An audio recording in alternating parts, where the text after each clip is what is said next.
personas que se encuentran conectadas. Es un gusto volver a saludarles por acá. Bien, en esta ocasión, pues vamos a ir abordando bueno, tenemos dos temas en puerta, ¿no? Para esta sesión, dos temas muy importantes, sobre todo para entender cómo es que, pues, está cambiando digamos, como las formas tradicionales de compartir las publicaciones científicas, ¿no? Es decir, vamos a ir analizando cuáles son estas tendencias cada vez con mayor auge para analizar cuáles son las opciones de publicación que tenemos independientemente de las vías tradicionales, analizar estas otras alternativas, ¿no? Para poder compartir nuestros trabajos, ¿no? Investigaciones, etcétera, ¿no? Entonces voy a compartir pantalla. La idea de esta sesión, vamos a ir avanzando por qué son los preprints para comenzar, ¿no? Así que me pueden confirmar cuando vean mi pantalla, por favor.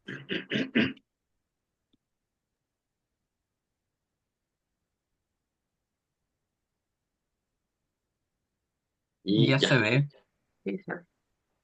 Bien, pues vamos a dar inicio, ¿no? Yo les comentaba que la sesión anterior regularmente nos sirve como para entender un contexto, para poder partir desde una base conceptual, filosófica, obviamente desde el entendimiento de qué es este asunto del ecosistema abierto, la ciencia abierta, pero a partir de entonces vamos a ir, conforme el avance de cada sesión, vamos a ir como desmenuzando cada uno de estos componentes, ¿no? Vamos a ir como viendo cuáles son las ventajas, cuáles son las áreas de oportunidad, cuáles son los retos a los que nos enfrentamos cuando hablamos pues, de los elementos que componen a este paraguas que es la ciencia abierta, y vamos a ir sobre todo analizando de qué forma podemos nosotros sacar ventaja de este nuevo tipo pues de resolución de problemas, de publicación, etcétera, y ver de qué forma podemos hacer que esto tenga un impacto social, ¿no?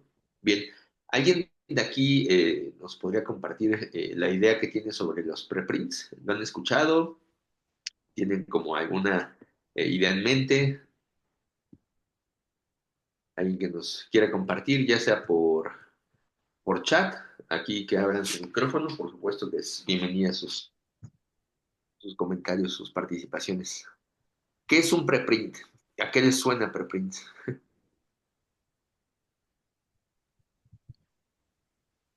Bueno, acá puedo comentar desde la perspectiva de computación. Usualmente apenas nos aceptan los artículos en alguna conferencia o revista, la costumbre en computación es publicarlo inmediatamente en Archive, como un preprint, en la versión así aceptada actualmente. Correcto, bien. Ahorita igual rescato mucho el área, ¿no? Computación. Computación es una de las áreas que más ha impulsado, ¿no? Es este servicio de preprints y que obviamente más, pues, vive como tal la investigación en el área de computación a partir de esta comunicación, ¿no? Que nos ofrece la vía de preprints. Adelante, Emilio. Sí, Gracias, Brian. buenas tardes. Sí, muchas gracias. Aquello que decía Brian, solamente agregar, obviamente, respecto a ese tipo de manuscritos científicos que son, obviamente, que son antes de ser sometidos a, ¿cómo se llama?, al proceso de revisión de pares, digamos, es un adelanto eventualmente en esa condición de análisis y de compartir, obviamente, procesos. Ok, perfecto. Muchas gracias, Emilio. Bien, ahí vamos también a puntualizar un poquito acerca de esta revisión, porque también existe dentro de los preprints. Nada más que vamos a ver la forma en cómo es este tipo de evaluaciones ya en los servidores de preprints. Pero es cierto, hay digamos, como una forma distinta de evaluación, aunque sí es por pares, pero es distinta con respecto al proceso editorial tradicional, ¿no? Ya que aquí la evaluación se hace abierta y se hace pues con credenciales, ¿no? Ya no es por par ciego, sino ya sabemos quién es el que nos está evaluando. No es una de las principales características. Ahorita vamos a profundizar más en ello. Gracias, Emilio. ¿Alguien más que nos pueda dar como otra opinión, otra pistita acerca de los preprints? ¿En qué otras áreas son importantes en donde han escuchado que, además de computación, por supuesto, que son esenciales o que juegan un papel protagónico, los preprints.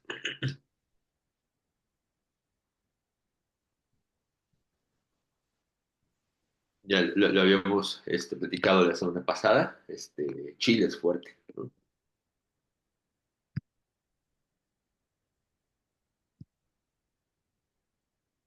Eh, para comenzar, quiero presentarles este GPT. Es un GPT que hemos realizado aquí en Esire.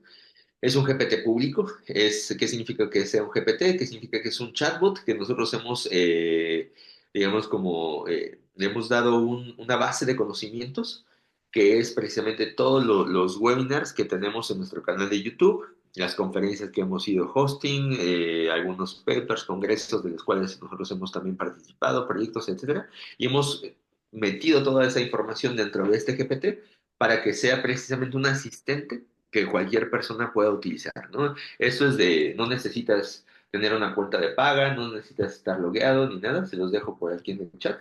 Precisamente digamos, como un servicio que nosotros como Sire visualizamos que puede ser de gran ayuda para aquellos que quieran conocer más sobre la ciencia abierta, ¿no? Todo lo que existe sobre ciencia abierta que ha pasado por el canal de CIDE, pues, por esos medios de difusión, se encuentra aquí, ¿no? Y aquí es donde nosotros podemos preguntarle, le puedo preguntar qué es, o le voy a decir, dame más específico, ¿no? Dame la definición de qué es un preprint. ¿Y qué es lo que va a hacer?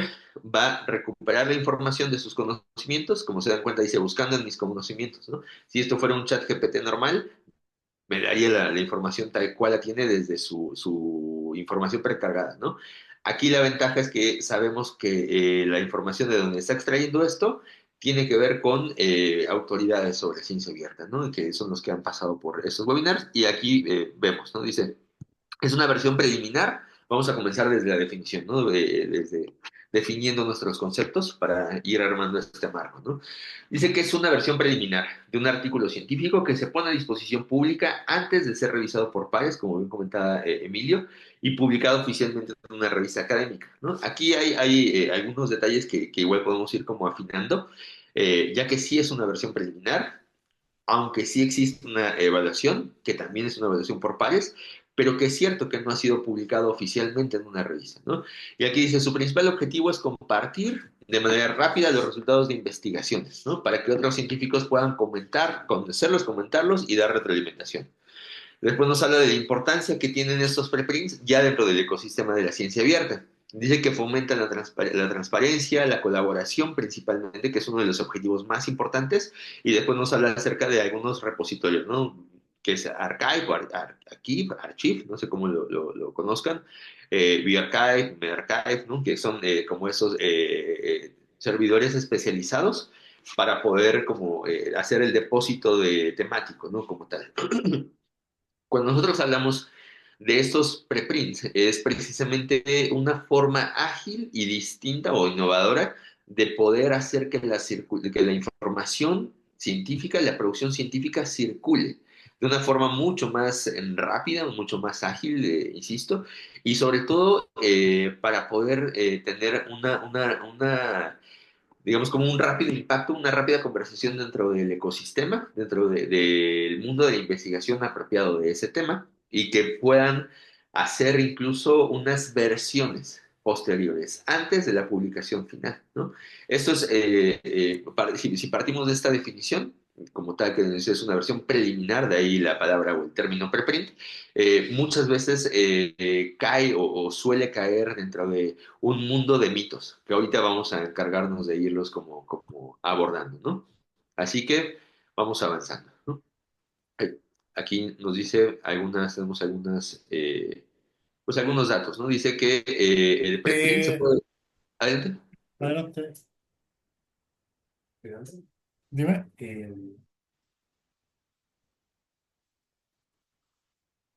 perdón, había un No, micrófono. no, no, se le abrió el micrófono. Ah, ok. Adelante. Decíamos que obviamente estos preprints tienen que ser pasados por varias etapas. El preprint se puede depositar en cualquier momento, obviamente cuando el autor crea o considere que tiene una versión preliminar que pueda ser sujeta a una, pues digamos, con una revisión y que pueda ser con posibilidades a mejora de esa investigación, en ese momento puede decidir abrirlo, ¿no? Es decir, no hay, digamos, como un requisito de decir, bueno, para que puedas subir un preprint necesitas esto mínimo aceptable, ¿no? Generalmente, obviamente, entendemos que debe de tener como una estructura que facilite el entendimiento de la investigación, pero si bien puede haber una serie de versionados en la cual puedo iniciar con una versión muy preliminar, ¿no? Después, dentro del proceso editorial, cuando se pasa a esta parte de la aceptación, siguiendo el flujo editorial constante o común que sucede para la publicación de un artículo, cuando el artículo es aceptado, entonces ya no podemos hablar de un preprint. ¿Sí? ¿Por qué? Porque en el momento que la revista acepta ese artículo, a partir de entonces ya podemos hablar de que ya no puede haber unas versiones que se puedan modificar ante el artículo que ha sido aceptado por la revista. Ajá. Entonces, entendamos esto de una manera como sencilla. La herramienta o la ventaja más representativa de los preprints es su versionamiento. Ajá. Es decir, que nosotros podamos identificar mejoras sobre mi documento, sobre mi texto de investigación y pueda irle haciendo esas mejoras, esas adecuaciones para irlo mejorando hasta llegar a la versión final, ¿no? Esa versión final, ¿cuál es? La que voy a mandar a una revista, ¿no? La que ya envío a una revista. Y cuando me la aceptan, esa versión yo ya no la puedo modificar, ¿no? Porque ya va a ser la versión que se va a publicar. Es decir, ya entró en todo el flujo editorial, ya va a pasar por todo, digo, a lo mejor me pedirán algunas adecuaciones mínimas, pero ya no voy a cambiar como tal digamos, el core del documento, del artículo. Simplemente voy a hacer algunos ajustes en cuanto a lo mejor a estilo, en cuanto a redacción, en cuanto a distribución, a lo mejor, siguiendo las recomendaciones pues, del juicio de los pares ciegos, ¿no? Y también del proceso editorial, pero ya no lo puedo modificar, ¿no? Después viene ya esta versión con correcciones que, insisto, ya no es un preprint, sino ya es, digamos, como el paso previo a la publicación, ¿no? Que ya después viene finalmente la versión publicada, donde yo prácticamente, pues ya no puedo modificar esa parte, ¿no? Ahora bien, comenzando con estos paradigmas, ¿no? Que nos vamos a ir enfrentando cuando hablamos de esta nueva forma de publicación, porque realmente es eso, ¿no? Vamos primero a asignarle el valor que corresponde a un preprint. El valor que tiene es que sí es una forma de publicación, ¿no? Y es el primer gran mito que queremos derribar conforme a estos ejercicios de comunicación pública de la ciencia abierta, ¿no?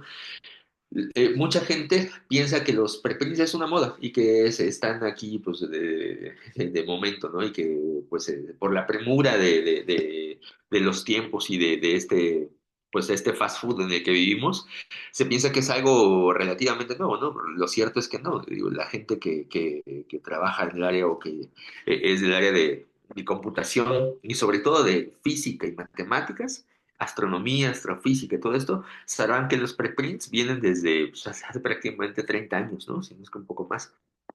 ¿Por qué?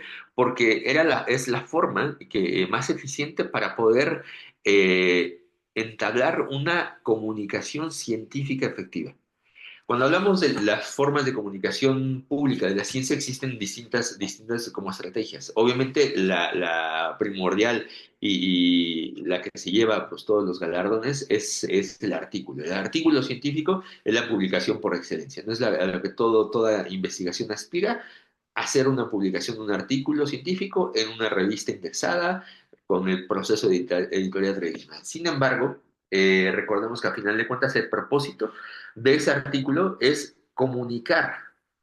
Sigue siendo una forma de comunicación pública, aunque sea destinado para pares o por lo menos para una diseminación entre gente que maneja un argot similar en cuanto al lenguaje técnico, etcétera, pero sigue siendo comunicación, sigue siendo una forma de comunicar nuestra investigación. Entonces, cuando nosotros hablamos de que existen estas alternativas, también es una forma de comunicación pública de la ciencia, ¿no? Es decir, también entra dentro si bien en cuestiones de evaluación y de parámetros, de métricas, ¿no? Propias del individuo, de la persona investigadora o de los sistemas, si bien no tiene todavía tanto punch, tanta presencia en los preprints, pero va encaminado, ¿no? Y debería de ser, porque al final de cuentas sí es una forma de comunicación y es una forma de entablar una comunicación muy ágil entre los pares, ¿no? No es una moda, por supuesto que no, es una alternativa, insisto, que surge principalmente por la necesidad de entablar rápida, de hacer públicos rápidamente los resultados de una investigación, ¿no? Para que la gente que es experta en el área nos pueda decir, ¿sabes qué? Pues esto no corresponde a las observaciones, a las teorías existentes, etcétera. O bien que nos diga, sí, tiene razón, esto sí es, incluso lo podemos sumar por esa parte y se empieza a engrosar rápidamente y a lo mejor ni siquiera necesita una segunda versión. A lo mejor el preprint de inicio es el que se va a publicar, no es el que va a salir finalmente publicado en la revista. Sin embargo, este ejercicio previo de hacer un análisis y un intercambio de ideas entre pares es lo más valioso que tiene el preprint. Es por eso que no es una moda y que realmente necesitamos centrar el valor, las personas que realizan investigación que se encuentran aquí, y que trabajan también gestionando la información y en general todas las personas que estamos inmiscuidas en todo este asunto de la academia, debemos ponerle o asignarle el valor correspondiente a los preprints como una forma oficial de comunicar la ciencia, ¿no? Ahora bien, eh, vamos a hablar de un poquito de números para que se entienda que esto pues, realmente no es como tal una moda, ¿no? En el año pasado, hace 15 días, ¿no? El 2024, cerramos con una publicación de cerca de casi 2,5 millones de trabajos publicados en servidores de preprints, ¿no? Les decía, esto lleva más de 30 años, ¿no? Se fundó en el 91, ¿no? Entonces, probablemente tenemos un avance interesante en cuanto a cómo es que se han generado este tipo de comunicaciones. Les decía, principalmente las áreas bases son las áreas que son exactas, ¿no? Física, matemáticas, astronomía, computación, economía incluso, ¿no? ¿Por qué hacen mano, por qué echan mano mucho estas áreas de estos servidores? Porque precisamente, muchas veces los resultados que se obtienen, por ejemplo, en una medición astronómica, ¿no? Hay casos interesantes en las historias de los preprints en los cuales, por ejemplo, se detectó un cuerpo celeste nuevo, ¿no? Y se sube rápidamente a los servidores de preprints para abrirlo a la comunidad y que la gente, que obviamente sigue este tipo de publicaciones, identifique, oye, pues mira, fíjate que en Chile, en Atacama, acaban de identificar un nuevo cuerpo celeste que parece ser algo que no se había identificado, no sé qué, y se empieza rápidamente digamos, a diseminar la información para que a lo mejor con la información existente sobre ese cuadrante, sobre ese espacio, digamos, como esa zona en el espacio, puedan hacerse comparaciones y a lo mejor alguien en las Islas Canarias dice, oye, yo tengo un registro de esa misma área y ¿qué crees? Es polvo estelar, ¿no? Ya definimos y normalmente en esta época así hay una conjunción de polvo y eso impide que tu lectura sea apropiada y entonces puede confundirse. Y entonces se empieza a entablar la comunicación, ¿no? Si lo vemos esto como digamos, como una manera de diálogo, es enriquecedor por mil, ¿no?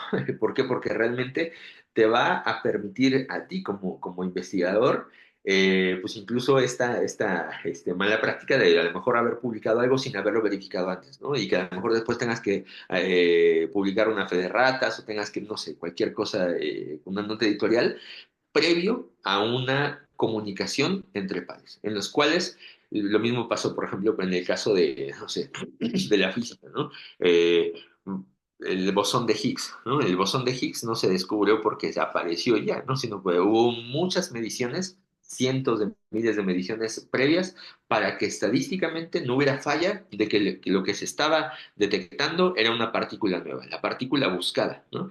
Pero que se parece a muchas otras partículas. Entonces, cuando se abre esta publicación y se empiezan a subir estos preprints a estos servidores, se van haciendo esas comparaciones, ¿no? Y decir, ok, pues si tienes un factor sigma menor a 0.2, es decir, que tu nivel de error es mínimo, posiblemente estemos hablando del bosón de Higgs, ¿no?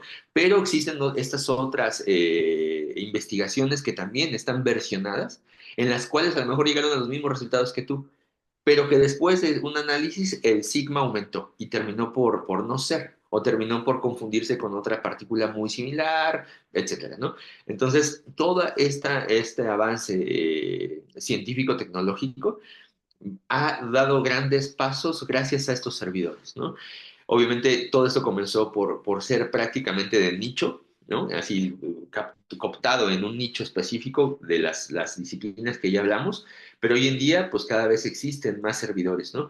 Aquí vamos a poner algunos en pantalla, esta presentación se las haremos llegar, por supuesto, para que ustedes puedan dedicarle un poquito de tiempo, ¿no? Pero si se dan cuenta, tenemos servidores de preprints, por ejemplo, para disciplinas como agricultura, ¿no? Aquí podemos ver una de ArcGIS, ¿no? ArcGIS o Archive, como quieran mencionarle, pero es un servidor de preprints para agricultura, ¿no? Es decir, ya salimos de ese nicho que era las ciencias exactas y teóricas completamente, para pasar ya a fases experimentales e incluso sociales, ¿no? En las cuales se puedan hacer públicos esos resultados y entonces empiecen a hacer este diálogo, ¿no? Si se dan cuenta, tenemos hasta ciencias políticas, ¿no?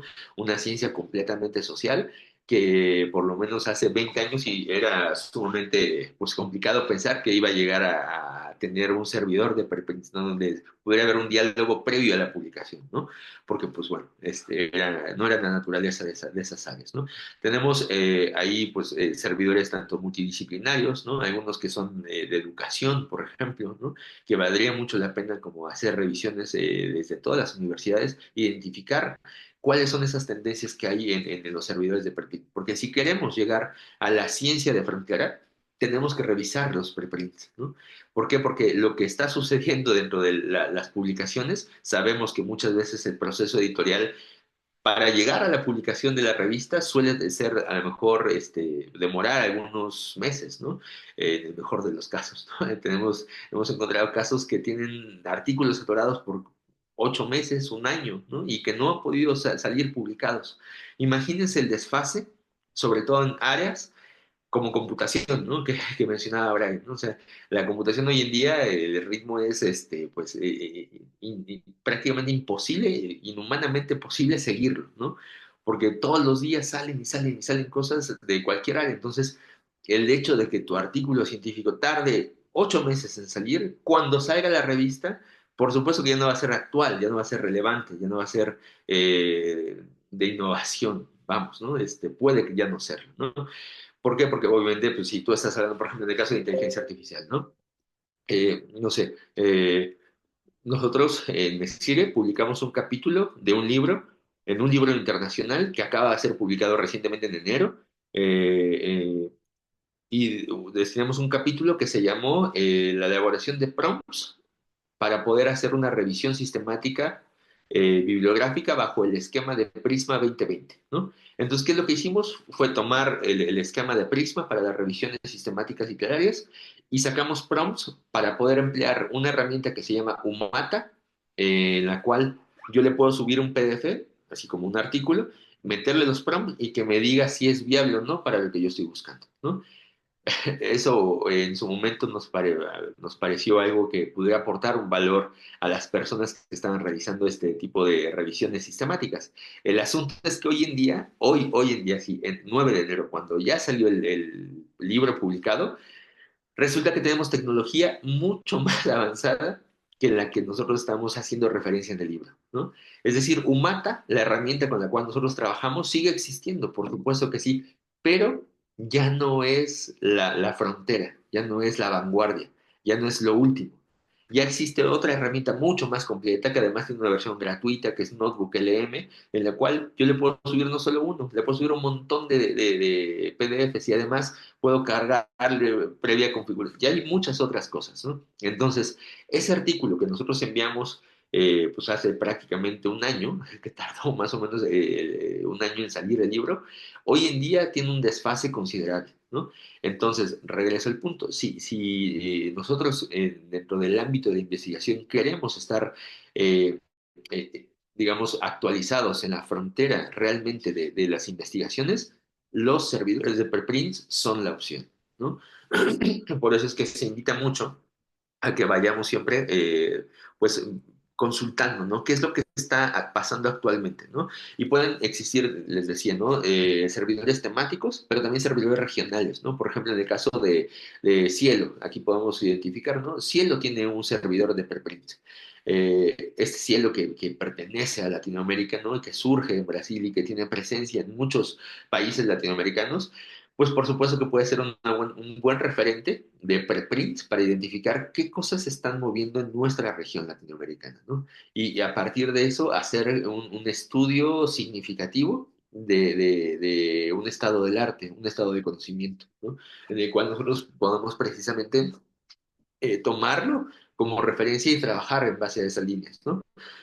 Otro gran repositorio que seguramente ustedes lo conocerán, Zenodo, ¿no? Zenodo también tiene una importancia trascendente dentro del mundo de la investigación, ya que pues precisamente es multidisciplinario también, ¿no? Y lo que hace es pues abrir esas digamos como investigaciones preliminares y además respaldado por OpenAIRE, ¿no? Y por el mismo CERN, ¿no? Que es el laboratorio más grande que existe, ¿no? En términos de física. Entonces, estos son algunos servidores, obviamente la intención de hablar de esto con universidades, con instituciones, pues es para que también se piense y se ponga la mira para, digamos, como trabajar en servidores de preprints institucionales, ¿no? Mucha de las recomendaciones que se hacen actualmente es que se promueva mucho los preprints dentro de la misma institución, ¿no?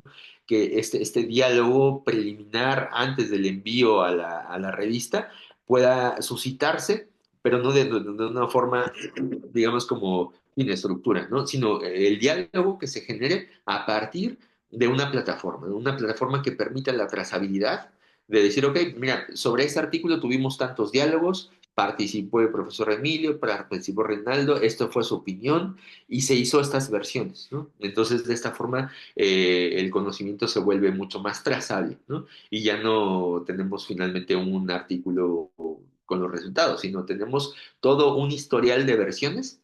A mí me gusta identificarlo como o verlo, imaginarlo, como un documento de Google, ¿no? Han trabajado con documentos de Google, con Google Docs, tiene la maravillosa herramienta de que tú puedes ver todas las herramientas, perdón, todas las versiones de esa herramienta, ¿no? Desde que la creó, si yo se la compartí a Su y Su le hizo modificaciones y luego se la mandó, no sé, a María y María le cambió y luego a Luis. Al final de cuentas, yo puedo irme a mi historial de versiones y ver todas las versiones, desde la versión inicial que yo creé y cada una de las correcciones que fue agregando alguien más. Bueno, en el caso de los preprints nadie puede agregar correcciones, pero sí podemos ver un historial de discusiones. Sí podemos ver un historial pues de diálogos, de evaluaciones, ¿no? Y de correcciones, que eso es lo interesante, ¿no? Ahorita vamos a profundizar un poquito más acerca de ello, pero el hecho de que yo pueda recibir, por ejemplo, dentro de mi artículo preliminar, no sé, una opinión sobre, o que viene sustentada, ¿no? Por parte de Astrid, ¿no? De Astrid, que es especialista en el tema, me lee y me dice, oye, ¿sabes qué? Mira, yo identifiqué esto, te lo dejo por acá, ¿no? Entonces yo puedo hacer una versión siguiente y volverla a publicar dentro de ese servidor de preprints y entonces ir asignando un DOI diferente a cada versión, ¿no? Eso es algo fantástico porque entonces te permite hablar específicamente.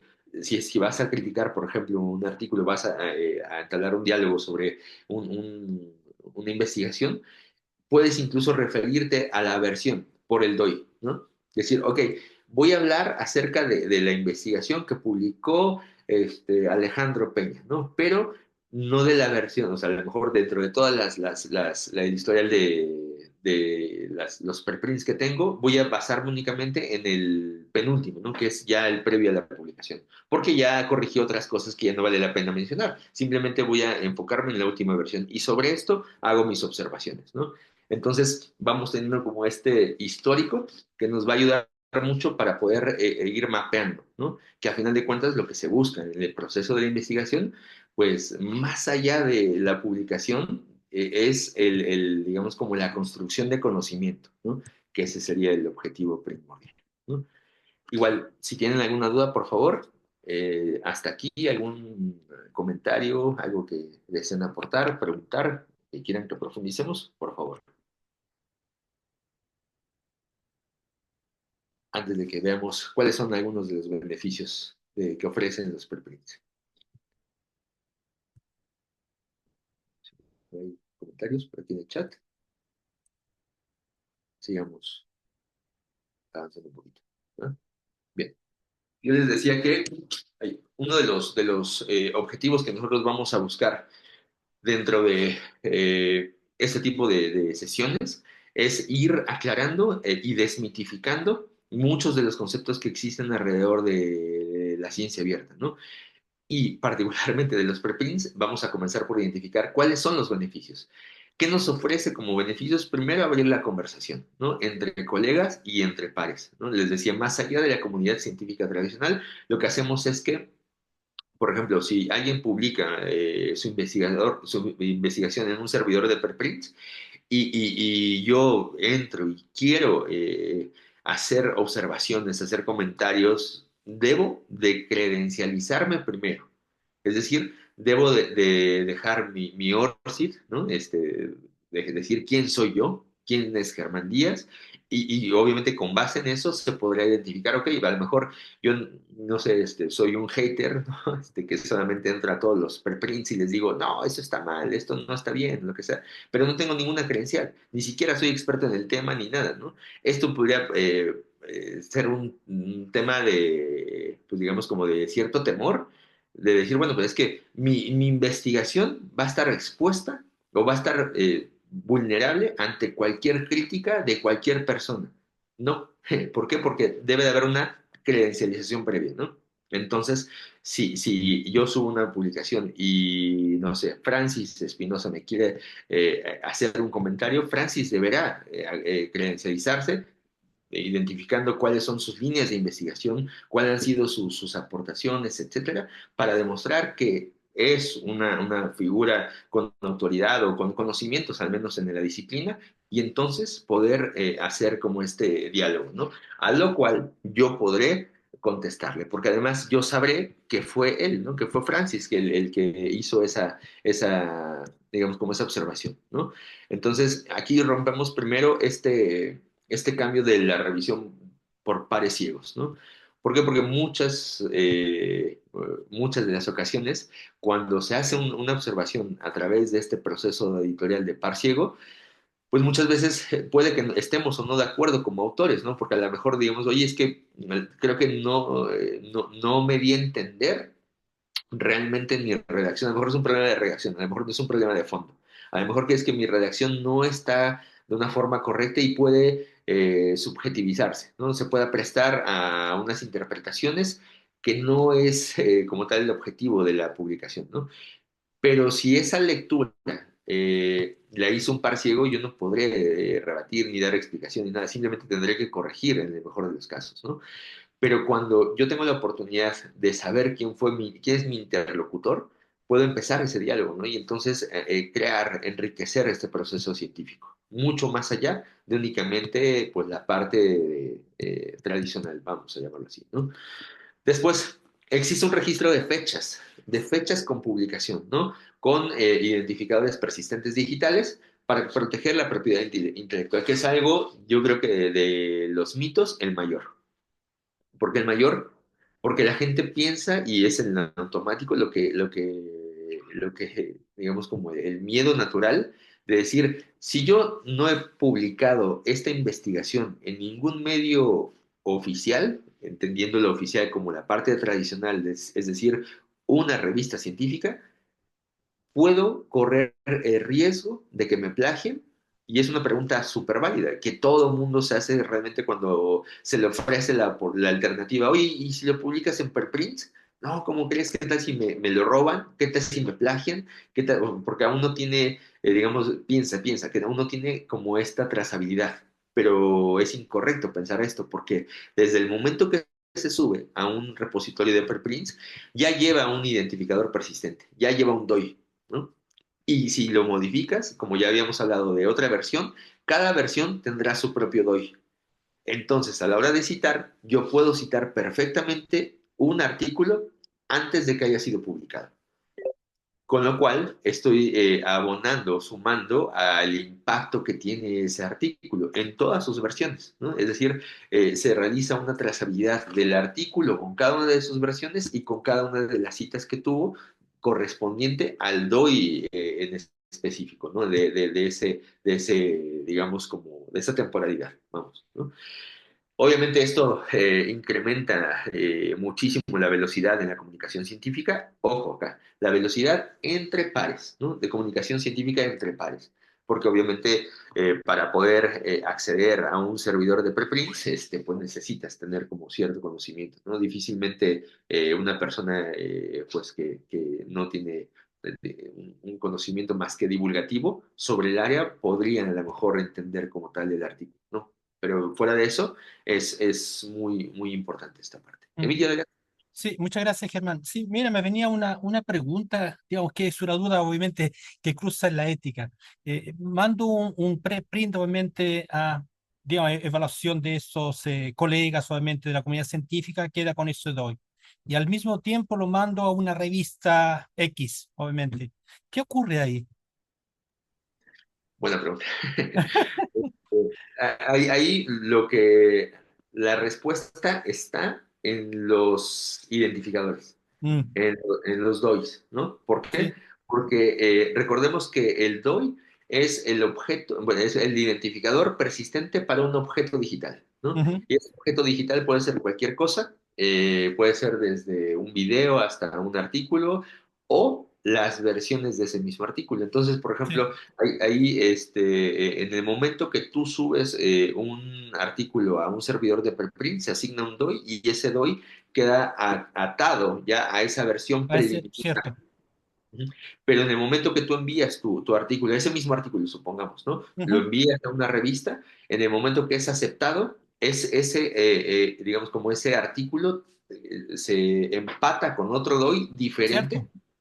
y ese artículo sigue el proceso editorial hasta su publicación, hasta la Mm, concreción de la publicación de la revista, por lo cual sería imposible versionarlo. sí, Mientras que en el caso, por ejemplo, de los servidores, puedes versionar hasta antes de la publicación, ¿no? ok.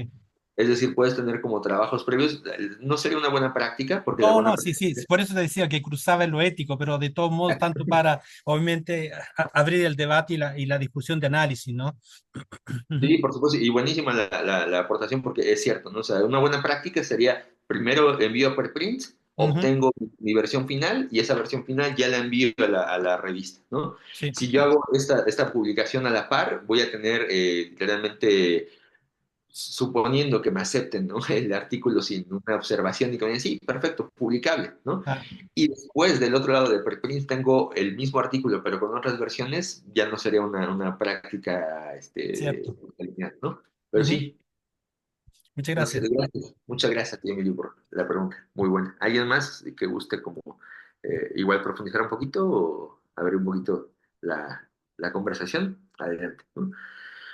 Bueno, decíamos acá, en lo que se animan, seguimos con eso, ¿no? Decíamos que tenemos acceso inmediato al artículo, ¿no? Y la divulgación y acceso masivos a trabajos recientes y obviamente pues a todo lo que corresponde con estos trabajos de producción científica, ¿no?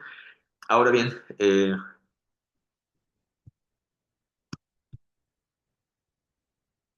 que se trabó un poquito, perdón,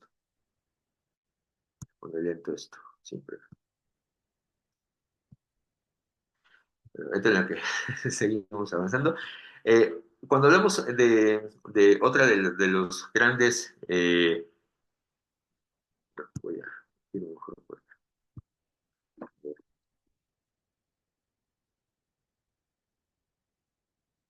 Ahí sí.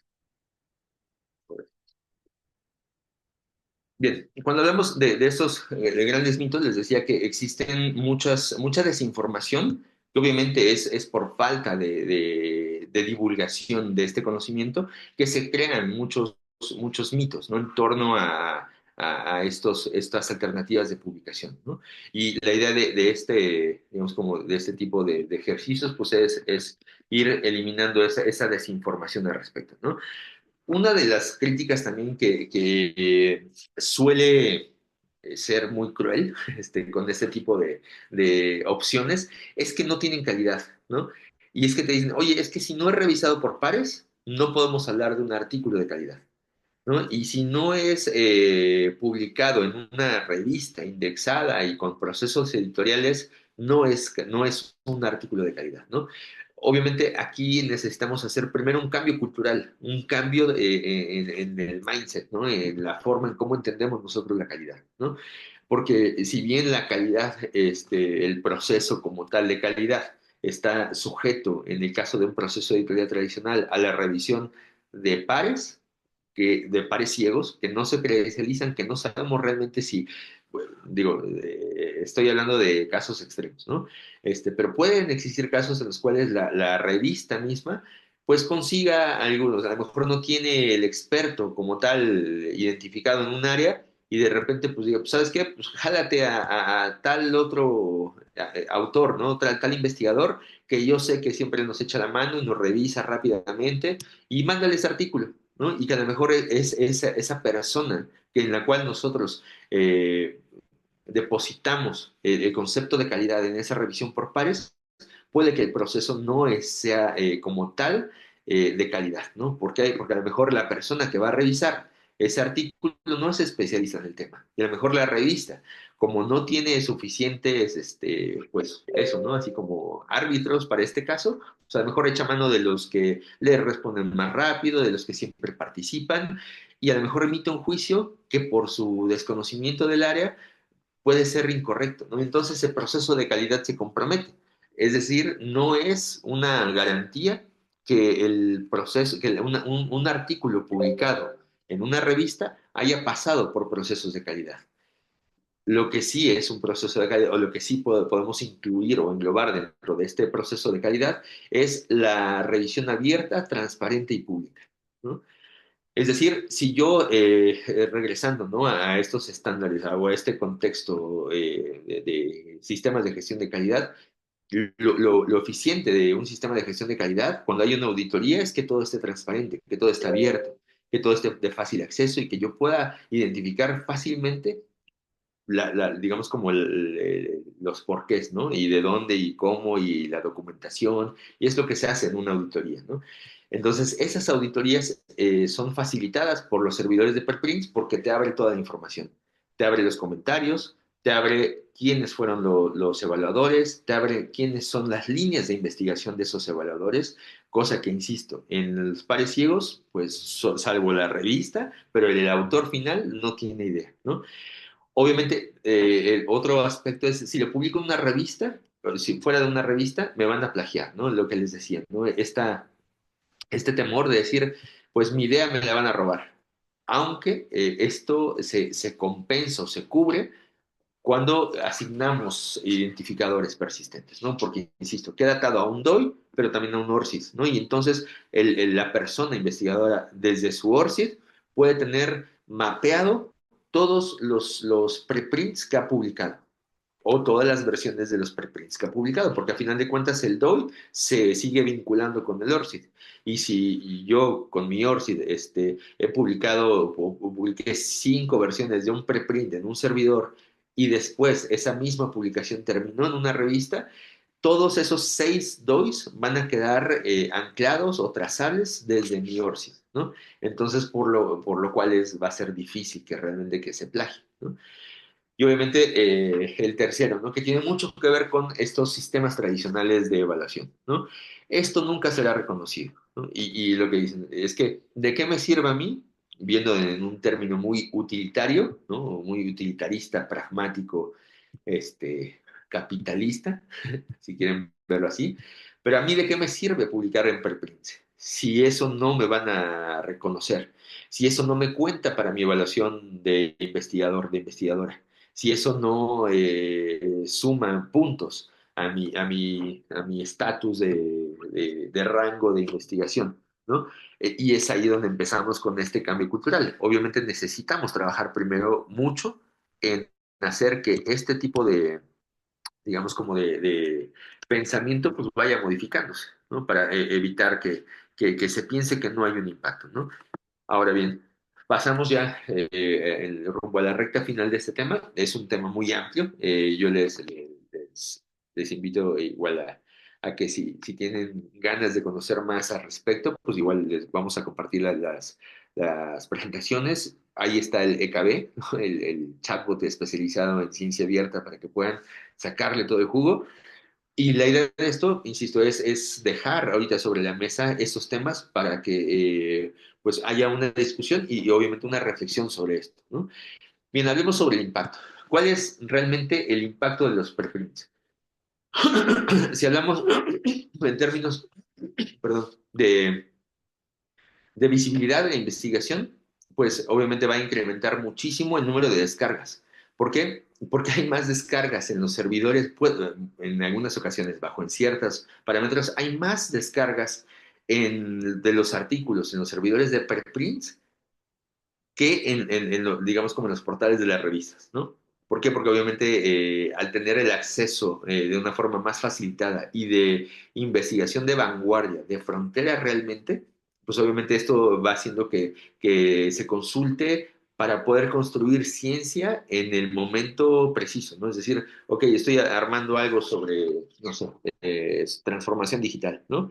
¿Qué se está diciendo actualmente sobre transformación digital? Si yo reviso los papers, a lo mejor encuentro artículos publicados en el 24, pero que tienen resultados del 23, ¿no? O del 22.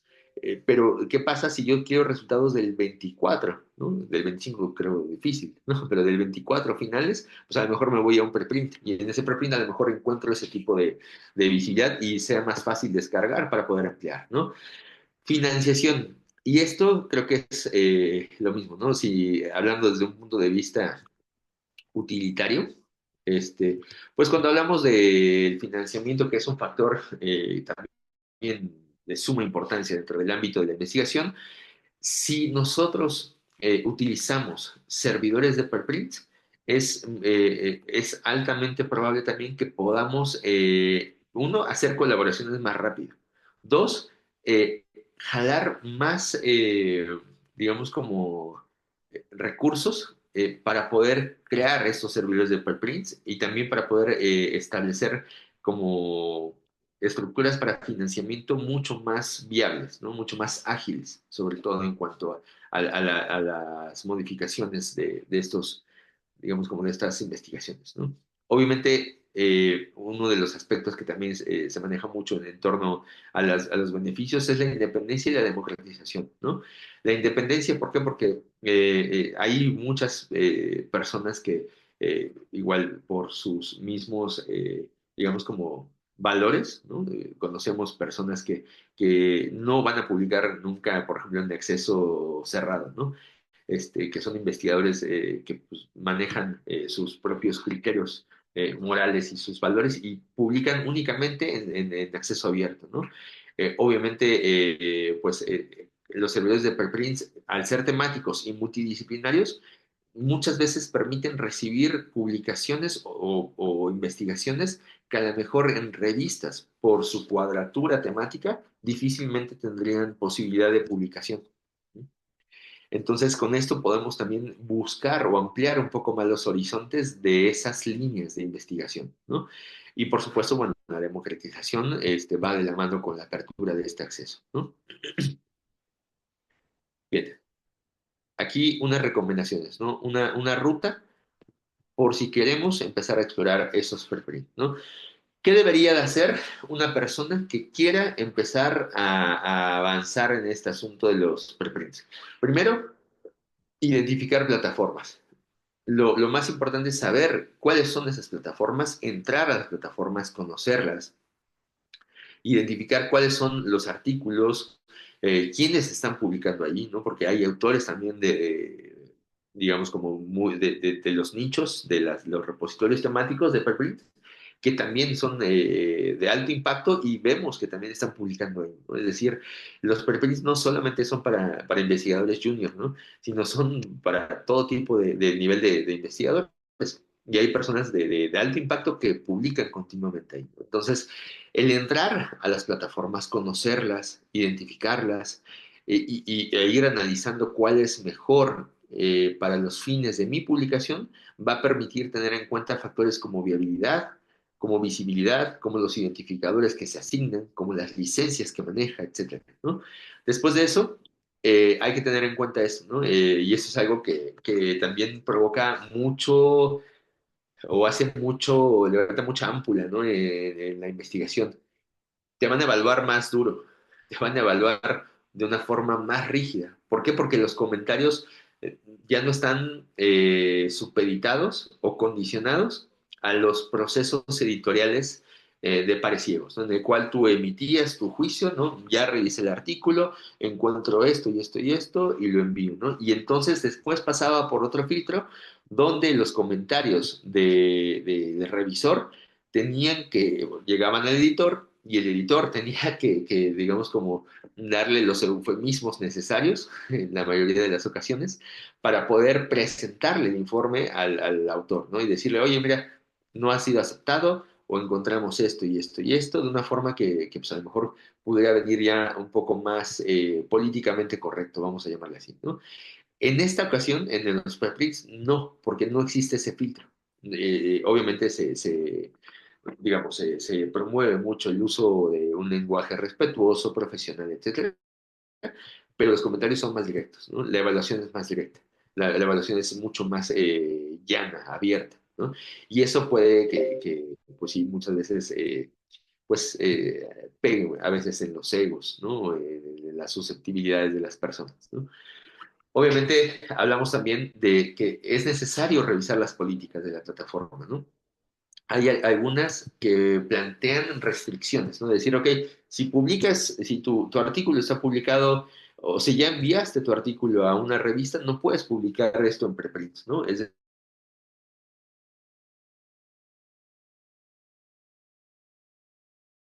en esas letras chiquitas, identificar cuáles son las restricciones que se ponen y sobre eso, pues elegir, ¿no?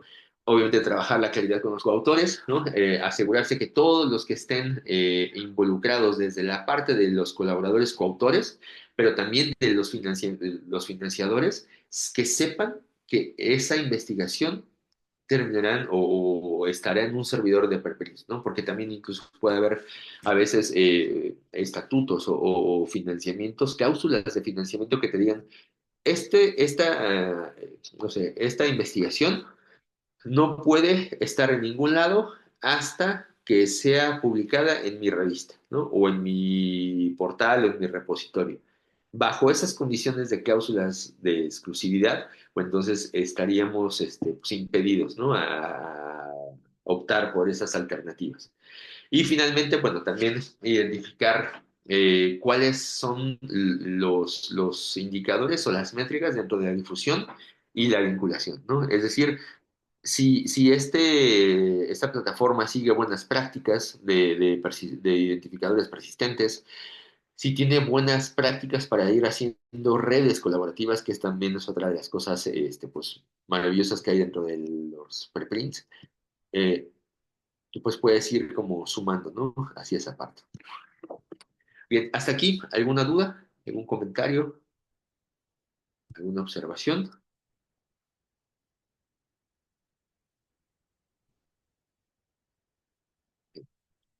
No, para que vayamos avanzando, ¿no? Bien, ¿qué cosas se pueden publicar en preprints? Y ya nada más para concluir esta parte, no solamente la investigación, es decir, no solamente un artículo, ¿no? Que va a ser, digamos, un artículo preliminar, sino también existen publicaciones como de dataset, ¿no? Es decir, o de resúmenes o de ensayos, es decir, el preprint no está únicamente condicionado a artículos científicos, sino también se encuentra dispuesto para poder recibir otro tipo de productos, ¿no? De publicaciones. Entonces, pues bueno, hasta aquí, ¿dudas? Antes de que avancemos, nuestro siguiente tema, vamos a entrarle ya a datos abiertos, igual de una forma pues, ágil, un poquito por encimita, pero igual si tienen como alguna duda, avancemos. Joaquín, adelante. Hola Germán, no sé si se escucha bien. Sí, claro. Sí, Perfecto. súper. Bueno, gracias igual por la presentación, está súper interesante. A mí me gusta mucho la idea de los preprints. Es algo que hemos intentado adoptar a veces, pero a mí siempre me surge, soy escéptico como de un aspecto del preprint que me pasa que em, tiene como una facilidad, o para plantearlo de otra forma, hay como una mayor probabilidad de que muchas veces, y estoy hablando específicamente desde mi área, la psicología social y política, usualmente se descargan los textos y es poco probable, o es mucho más probable que descarguen los textos que uno sube el preprint. Nosotros hemos compartido preprints con el mismo espíritu de todo de todas las prescripciones que tú compartiste, por ejemplo. En la lógica, ojalá, por ejemplo, no sé, yo cruzo los dedos a que aparezca algún buen revisor o una comunidad que se ponga a discutir el artículo. Pero eso en nuestro caso ha sido más o menos improbable. Lo que es más probable es que lo descarguen. Y, y a veces, o mi escepticismo respecto a esto es que lo descarguen y lo citen como algo, como un artículo que tiene el mismo estatus que un artículo publicado que pasó por revisión de pares en proceso editorial. Entonces, yo concuerdo contigo, no es una certeza que porque pase por revisión de pares y por un proceso editorial tenga mayor calidad que un preprint. Eso no es necesariamente así. Pero al menos ya pasó por una revisión. Entonces, ya hay una revisión crítica. Y esto sabemos que varía de una revista a otra, etcétera, etcétera. Eh, pero a veces pasa que, claro, se puede citar como una pieza de conocimiento eh, cuando aún no ha sido revisada por pares. Entonces, estoy pensando en, no sé, en algún artículo que tenga un problema metodológico y como nosotros sabemos, cuando hay técnicas muy avanzadas utilizadas, la población que la puede evaluar críticamente es muy, muy pequeña. Entonces, van a tomar las conclusiones y las van a repetir y amplificar en el artículo que trabajen y eso de repente genera un problema. Y es como, también pienso que la velocidad, esa aceleración que entrega el preprint es como puede ser, en algunos aspectos también me gusta, pero en otros me asusta más bien porque es le agrega algo de precipitación en cuanto al proceso. De hecho, ahí van como en contra del slow science, de algunos principios como el slow science que abogan por lo opuesto, como que nos tomemos un poquito más de tiempo para pensar, masticar los resultados, las conclusiones, ojalá discutiéndolas en comunidad, etcétera, que el preprint serviría mucho para eso, pero hay como un uso que es como antiprescriptivo de lo que a nosotros nos gustaría hacer con el preprint. Entonces, como difícil controlar qué hace la comunidad con el preprint, a eso voy. Es muy complejo, al final, el efecto o consecuencia que tiene en el uso concreto. Es solo para plantear el problema, una cuestión que yo estoy pensando en voz alta, porque a Sí, mí sí, me sí. parece muy, muy buena idea el preprint, pero se presta como para ciertas prácticas que uno efectivamente no va a poder controlar. Claro, muchísimas gracias, Joaquín. Creo que súper valioso el aporte, sobre todo las dudas, ¿no? Y que son algo de facto, ¿no? Son hechos reales, ¿no? que suceden, que muchas veces tienen que ver con dos cosas, ¿no? Principalmente, pues, mi respuesta la daría en dos sentidos, ¿no? Una, por la parte tecnológica, ¿no? Y la segunda, por la parte cultural, ¿no? Por la parte tecnológica, hay digamos, como buenas prácticas que se recomiendan tanto para la plataforma que recibe los preprints como para las buenas prácticas de los autores, ¿no? Lo primero, una de esas buenas prácticas es declarar o poner como un etiquetado o alguna marca de agua en el preprint, ¿no? De decir, este documento digamos como, este manuscrito se trata de un preprint, ¿no? No es la versión definitiva, así que vaya como literalmente como una marca de agua, literal, ¿no? Es que aparecen en los documentos cuando no pagamos la plataforma y te descarga aquí con la marca de agua, algo así. De tal suerte que sea fácilmente identificable por el usuario, pero también por pues, prácticamente el mismo software, que eso no es una versión final, ¿no? Que es una versión preliminar. Ese sería, digamos, como una solución tecnológica, ¿no?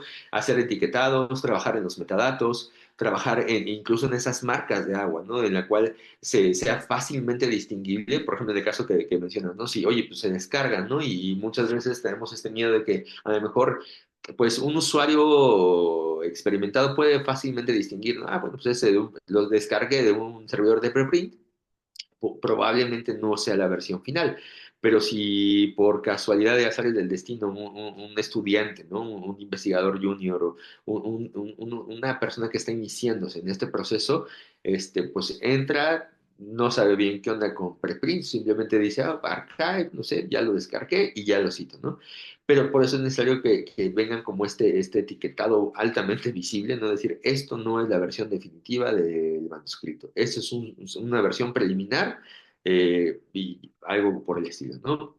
Dos, trabajar con la gestión de los DOIs, ¿no? Lo que les decía, obviamente, cuando se vaya, es menester que cada que haya una actualización de la versión, del versionamiento, debe haber una actualización del DOI, ¿no? Por lo tanto, cuando se cite, por ejemplo, en la citación del DOI, deberá venir especificado que no se trata aún de la versión final, sino que es una versión preliminar o un versionamiento de los preprints.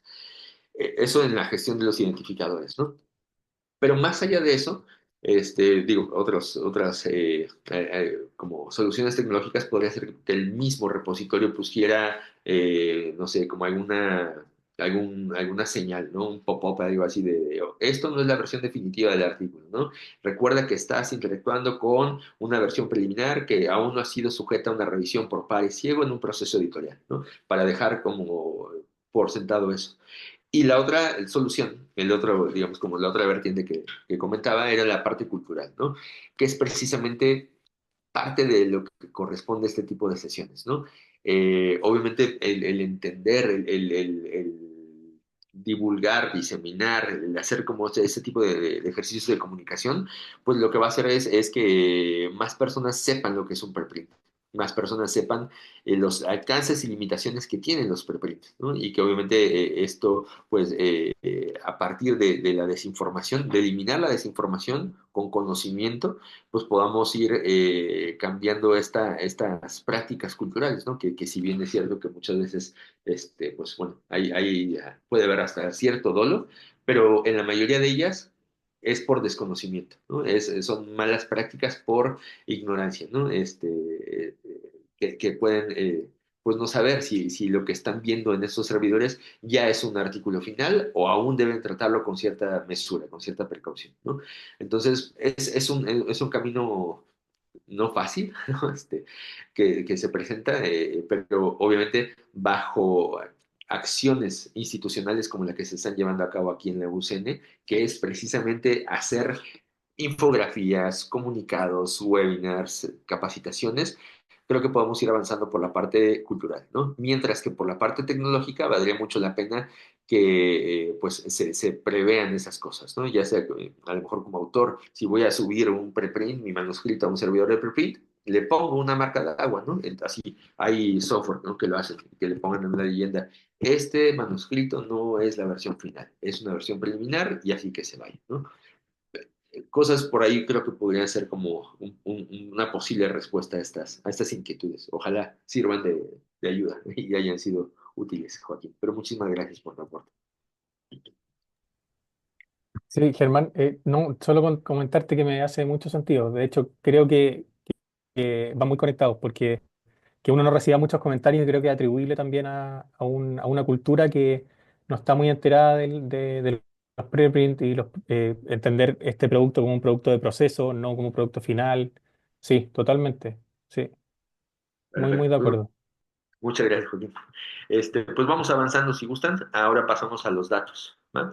Lo mismo, ¿no? Este tema es un tema realmente, pues, extenso, ¿no? Podríamos tener sesiones específicas, ¿no? De profundidad sobre este tema, que igual si ustedes están interesados, pues a lo mejor más adelante podremos gestionarlos a través de Su, de Carlos, Reinaldo, etcétera.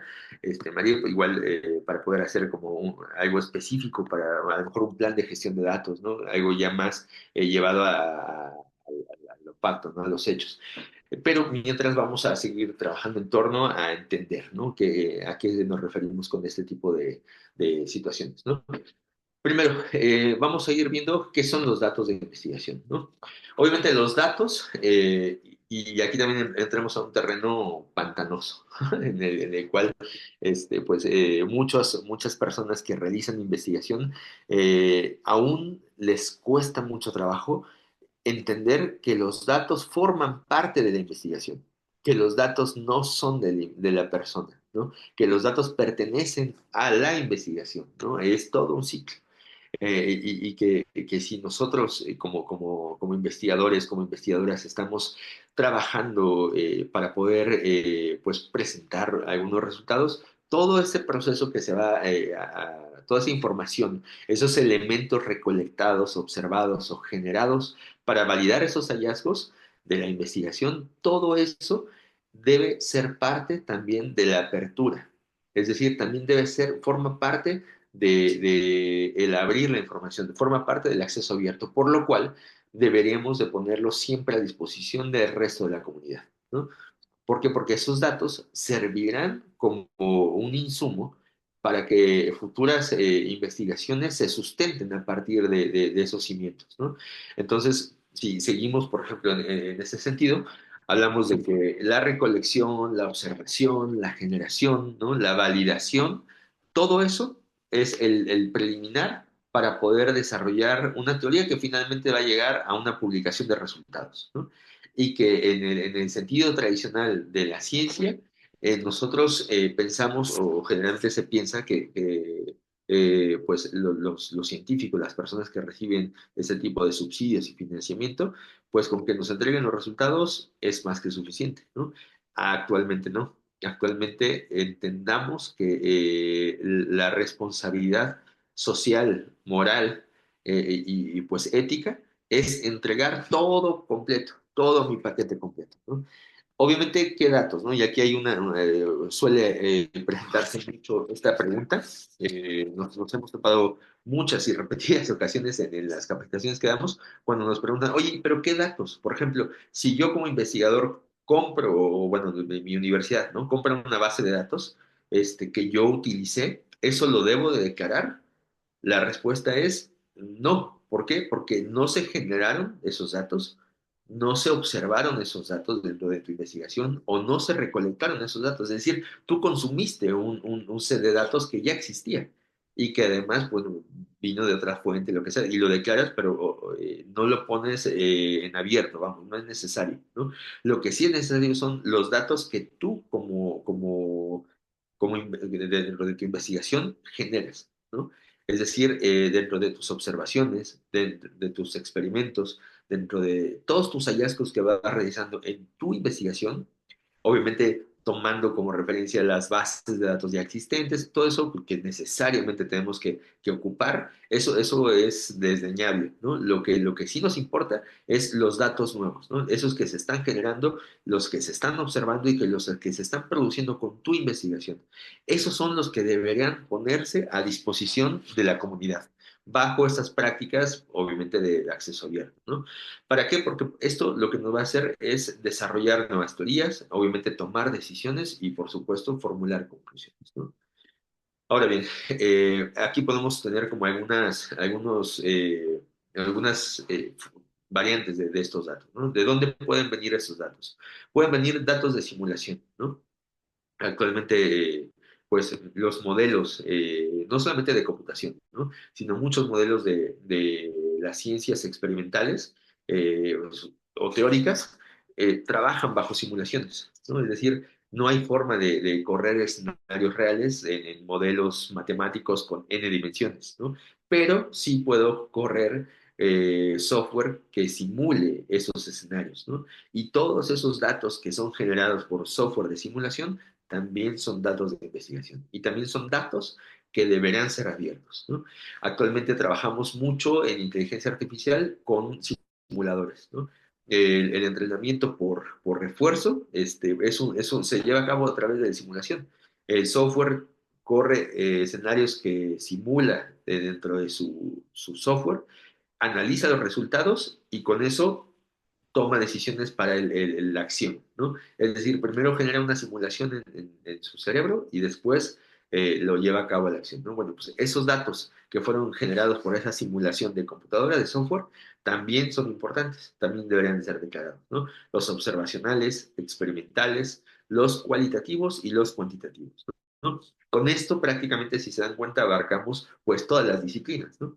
Disciplinas sociales, disciplinas humanas, disciplinas experimentales, disciplinas exactas, ya que en toda investigación se generan datos, ¿no? Por eso es que, a pesar de que pueda resultar un poquito redundante esto, ¿no? Porque seguramente muchos de ustedes obviamente ya conocen cómo se recogen esos datos, pero lo interesante a destacar acá es que todas las investigaciones de todas las disciplinas generan datos. Y esos datos, si son provenientes de financiamientos públicos, los datos también son públicos en automático. Los datos no pertenecen al investigador. Los datos que son resultado de financiamientos públicos son datos públicos. Ajá. Esa es como la máxima que me gustaría que nos lleváramos, precisamente para seguir trabajando en ese tipo pues, de alfabetización cultural, ¿no? Ahora bien, ¿cómo va el ciclo de vida de los datos de investigación, ¿no? Todo comienza desde la planificación, ¿no? Antes de la obtención de los datos, necesitamos trabajar y poner a disposición la planificación, es decir, hacer un plan de gestión de datos desde el principio. ¿Cómo planeamos obtener esos datos? ¿Cómo recolectamos esos datos? ¿Cómo organizamos?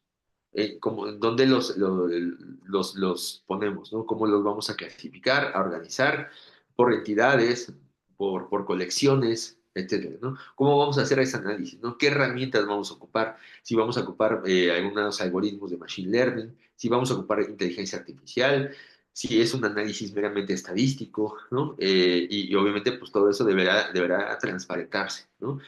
Hacer el proceso de esa documentación para finalmente publicar digamos, como esos resultados de una forma abierta, ¿no? Obviamente, cuando hablamos de la ciencia abierta y los datos abiertos, tiene una relación, una correlación directa muy pues inherente, ¿no? Porque realmente no hay forma de separar uno de otro, ¿no? Si hablamos de ciencia abierta, por supuesto que la ciencia abierta se construye a partir de datos y esos datos de la ciencia abierta deberán ser datos abiertos. ¿Por qué hacemos especial énfasis entonces en hablar de los datos abiertos si está involucrado o es un componente dentro de la ciencia abierta? Porque los datos merecen especial atención. Como, ya en la sesión anterior de la semana pasada hablábamos del Big Data, ¿no? El oro digital que tenemos actualmente son datos, ¿no? Google vive muy bien de vender nuestros datos, no solo nuestros datos. ¿De qué datos vende? Los datos, tus datos de contacto, tu ubicación, tu perfil, tus búsquedas, vende todos tus datos, ¿no? ¿Y a quién los vende? A las personas que buscan publicitarse. Entonces, es por eso que siempre, y particularmente hoy en día, más que nunca atrás en los tiempos, es que es necesario hablar de los datos como un ente separado de la investigación, que si bien va unido y está totalmente atado, pero en su manejo o en el análisis y en la importancia deberán de manejarse como cosas por independiente, ¿no? Una cosa son los resultados, porque a final de cuentas en el paper, pues nos importa, sí, los datos, pero también los resultados. Vamos a ver el abstract, vamos a ver las conclusiones, la metodología y la discusión de resultados, ¿no? Pero en el dataset yo puedo irme al corazón de dónde salieron esos resultados, ¿no? Si los resultados son irrelevantes, los datos pueden que no lo sean así. Es decir, si yo estoy buscando una información para mi investigación en la cual eh, necesite yo sustentar mis resultados, lo más importante son los datos. Entonces puedo buscar datasets que ya existan en el ecosistema abierto, que hayan trabajado con investigaciones similares, por ejemplo, la mía, no sé, en el caso, tomo un poquito de Joaquín, ¿no? Que nos comentaba de la psicología social. Es, es un mundo, ¿no? O sea, es una, digamos, como una disciplina interesantísima por parte, precisamente porque digo, si estoy mal me corriges, Joaquín, pero dentro de los ámbitos de la psicología social es la que trabaja con más datos, ¿no? Y es por eso la que pues para muchos es la que corresponde o se atañe fielmente al proceso científico, ¿no? Entonces, si hay una psicología que se llame ciencia, es la psicología social, ¿no? Porque trabaja con datos, porque trabaja a partir de este análisis precisamente que pueden ser extrapolados incluso para otras disciplinas, ¿no? Entonces, es por eso que nosotros necesitamos nada en datos, sí, totalmente, ¿no? Entonces, de aquí que nosotros entendamos, ¿no? Cuando hablamos de ciencia abierta, es el acceso libre a la información. Ujú. Y promover la transparencia, sí, pero no solo de los resultados. Lo que hablamos cuando ponemos en esta balanza de los datos abiertos es que hagamos que los datos faciliten no solamente el acceso libre a la información de la publicación, sino de cómo fue que se llegó hasta ese resultado, ¿no? Insisto, muchas veces en el tratamiento de datos, y eso lo sabrán para quienes trabajan con datos, a veces no están mal los datos. A veces los resultados son incorrectos porque los datos fueron tratados incorrectamente, ¿no? Porque el tratamiento de datos no fue el óptimo, ¿no? Porque a lo mejor hubo un sesgo, porque a lo mejor hubo un error, no sé, un error humano, pero no de los datos, ¿no? Entonces por eso es necesario abrirlos y obviamente facilitar la colaboración, ¿no? Los datasets para las personas que generan importantes fuentes de datos, los investigadores, las investigadoras que trabajan con toda esa información que generan a partir de sus observaciones, a partir de sus trabajos, también los pueden documentar y rastrear o trazar con identificadores persistentes, ¿no? Es decir, recordemos que el DOI es objetos digitales y un dataset también puede ser un objeto digital. Entonces, también puede asignarse un DOI y ese DOI, lo mismo, quedará atado a la trazabilidad del ORCID y de error, ¿no? Entonces nosotros podemos identificar y citar en mis publicaciones, ¿no? Si yo recojo datos para una investigación de psicología social y recogí datos que Joaquín generó, obviamente yo tendré que citar ese dataset, ¿no? Dentro de mi investigación. Y ese dataset que estará atado a la figura de Joaquín, ¿no? Y que además si Joaquín hizo sus buenas prácticas, siguió su tarea, ¿no? Y ancló error también. Entonces también está atado esos datasets a la UCN, ¿no? Y entonces, además de darle visibilidad, yo como investigador en México, además de darle visibilidad a los datasets, al dataset que generó la investigación de Joaquín, también le doy visibilidad a Joaquín, pero también a la UCN, ¿no? ¿Por qué? Porque estoy hablando de que todo ese ecosistema convive justo con este tipo de etiquetas, ¿no? Y de marcas, en los cuales yo puedo ir generando pues, grafos, en los cuales puedo identificar de dónde tomé o por qué mi investigación ofreció estos resultados, porque me basé en los datasets de Chile, de tal universidad y además en los de tal parte, de tal universidad, de tales investigadores y puedo empezar a trazar redes, ¿no? Que es lo que buscamos, ¿no? Ok, entonces, bajando un poquito, o aterrazando un poquito, mejor dicho, este tema de la ciencia abierta, cuando hablamos precisamente de la apertura, debemos hablar de una apertura integral. Los artículos, los procesos, la metodología y la colaboración, ¿no? Es decir, solo así vamos a poder trabajar bajo esos lineamientos de la UNESCO, que ahí viene abajito, ¿no? La cita, pero es realmente una forma de entender a la ciencia abierta como un ecosistema, ¿no? Nosotros en Escribia trabajamos mucho por separar la ciencia abierta del acceso abierto, ¿no? Si ustedes preguntan, la mayoría de los académicos, los investigadores, Oye, ¿qué es la ciencia abierta? Te va a decir, ah, es el acceso abierto, es el acceso abierto a los artículos, ¿no? Es que los artículos se pueden estar, y no, no es solo eso, no es solamente el acceso a los artículos, son los procesos, son las metodologías, son los datos, y obviamente es tu red de colaboradores, ¿no? También existen plataformas como Vivo, ¿no? En la cual te hace grafos de toda tu red de coautores, ¿no? Oye, pues yo trabajé hace 5 años, ¿no? Con Nelson, ¿no? Y tuvimos una investigación, pero Nelson a su vez trabajó con Marlon, ¿no? Y Marlon a su vez trabajó con otro, y de esta forma podemos tener también en acceso abierto esta red de coautores en las cuales si yo ya tengo contacto con, no sé, con Marlon, pero a lo mejor no tengo contacto con Nelson, pues igual a través de su red abierta de coautores yo puedo ponerme en comunicación con ellos, ¿no? Y todo esto deriva para precisamente abonar a esta democratización del conocimiento. Entonces, bien. Ahora, ¿qué es lo que se busca, ¿no? Con los datos abiertos? ¿Para qué queremos abrir los datos?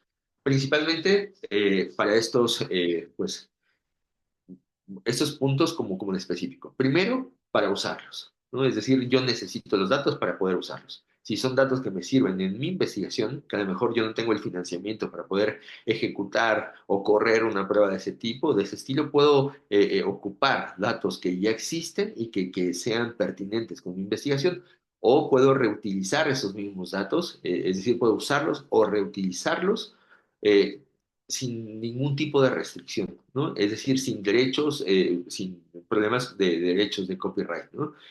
Obviamente sin que existan mecanismos de control en cuanto a restricciones, ¿no? Obviamente todo esto, para que llegue a estar un dataset en abierto, debe dar un proceso previo, ¿no? No simplemente es así como, bueno, tal cual te lo da en bruto, lo subes, ¿no? Sino debe de haber también un proceso, una buena práctica en la cual se trabaje en la curación de esos datos para identificar lo que decíamos en la vez pasada, ¿no? Cuáles son sensibles y merecen ser cerrados, anonimizados incluso, y cuáles son abiertos y merecen estar a disposición total, ¿no?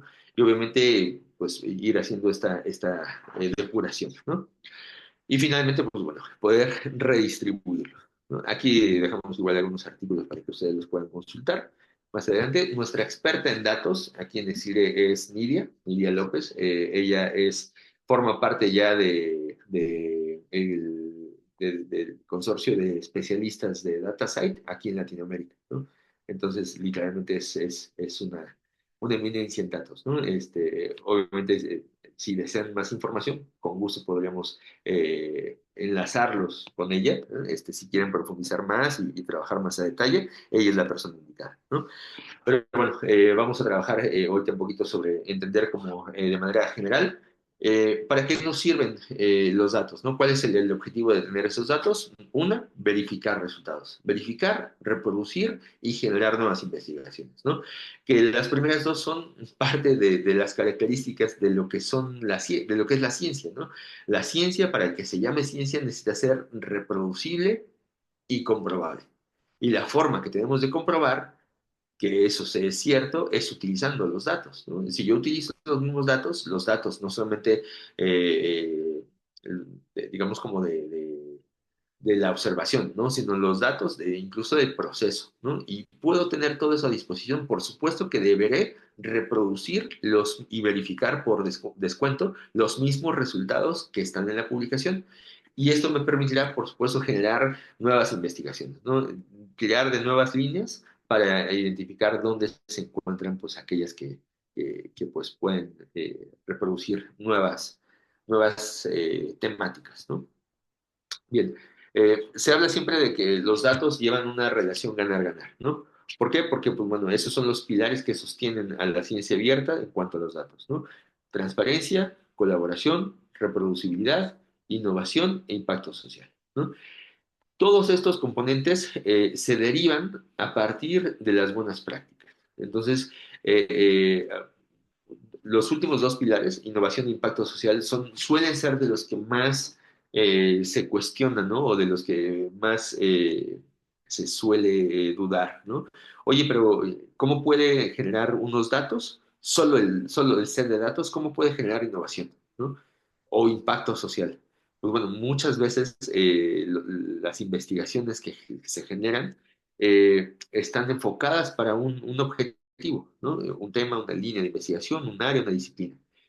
Lo que muchas veces se pierde de vista es que esos datos pueden ser muy valiosos para otras disciplinas, en otras áreas, ni siquiera para la investigación, sino también para el emprendimiento, por ejemplo, ¿no? Y eso es algo que se busca, ¿no? Ligar también a la parte productiva, a la parte de empresarial, ¿no? ¿Cuántas empresas se pudieran beneficiar? Empresas que terminarían por generar un impacto económico dentro de una localidad, dar trabajos, dar mejores oportunidades, etcétera, solo con datos. Por ejemplo, ¿no? Imaginemos una empresa aparentemente, no sé, común, ¿no? Por ejemplo, si yo voy o sea, poner un restaurante, ¿no?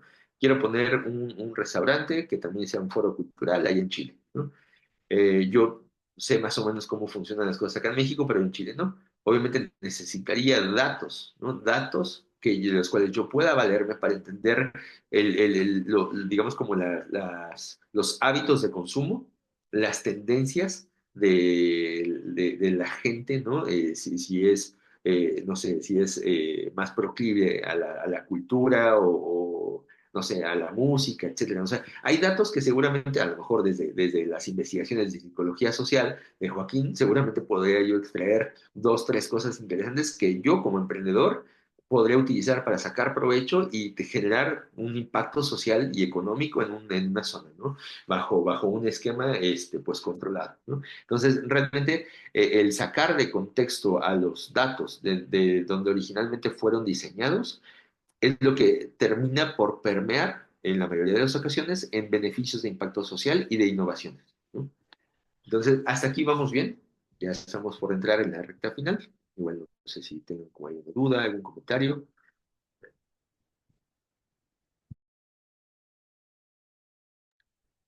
En el chat, ¿estamos bien? Entonces, seguimos avanzando.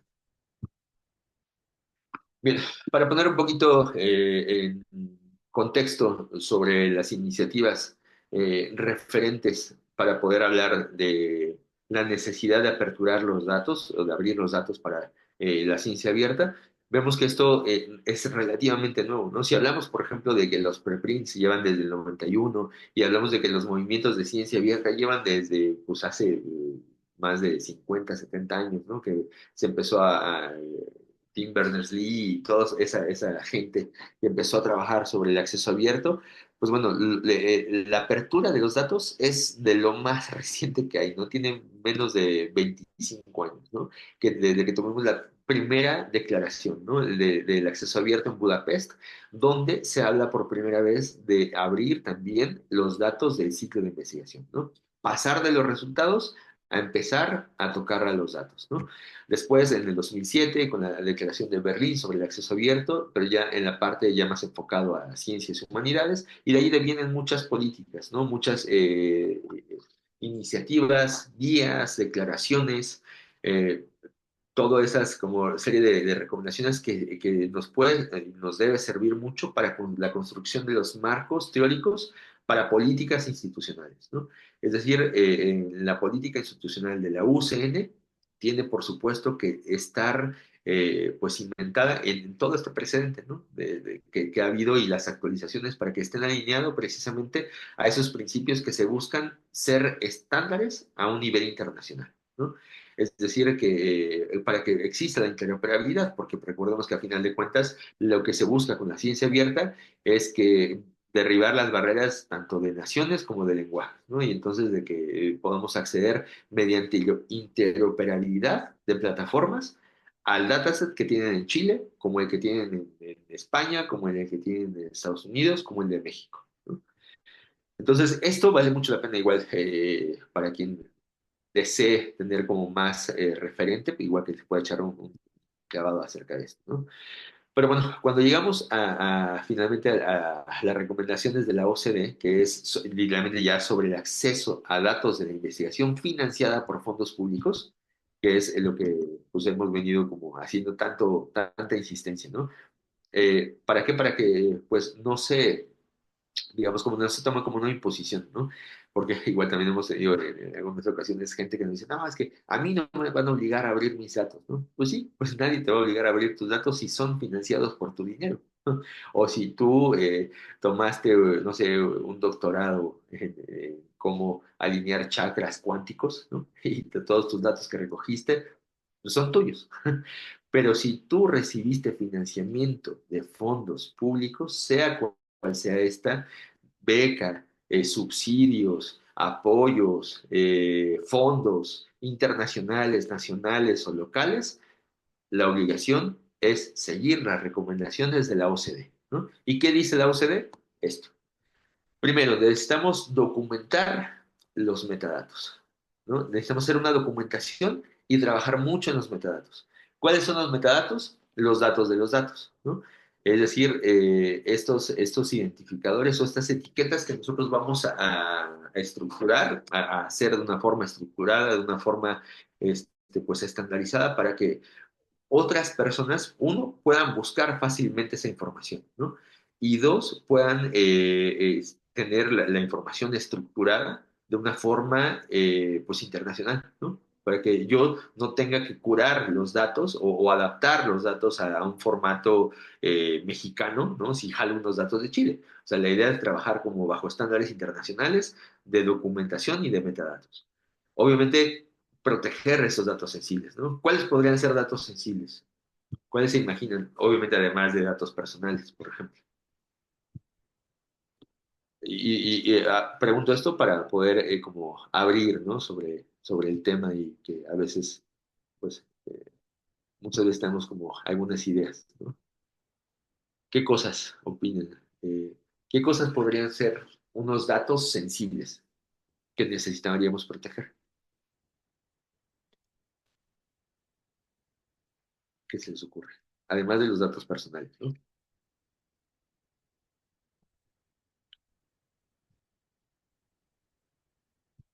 Dentro de sus áreas, dentro de sus disciplinas.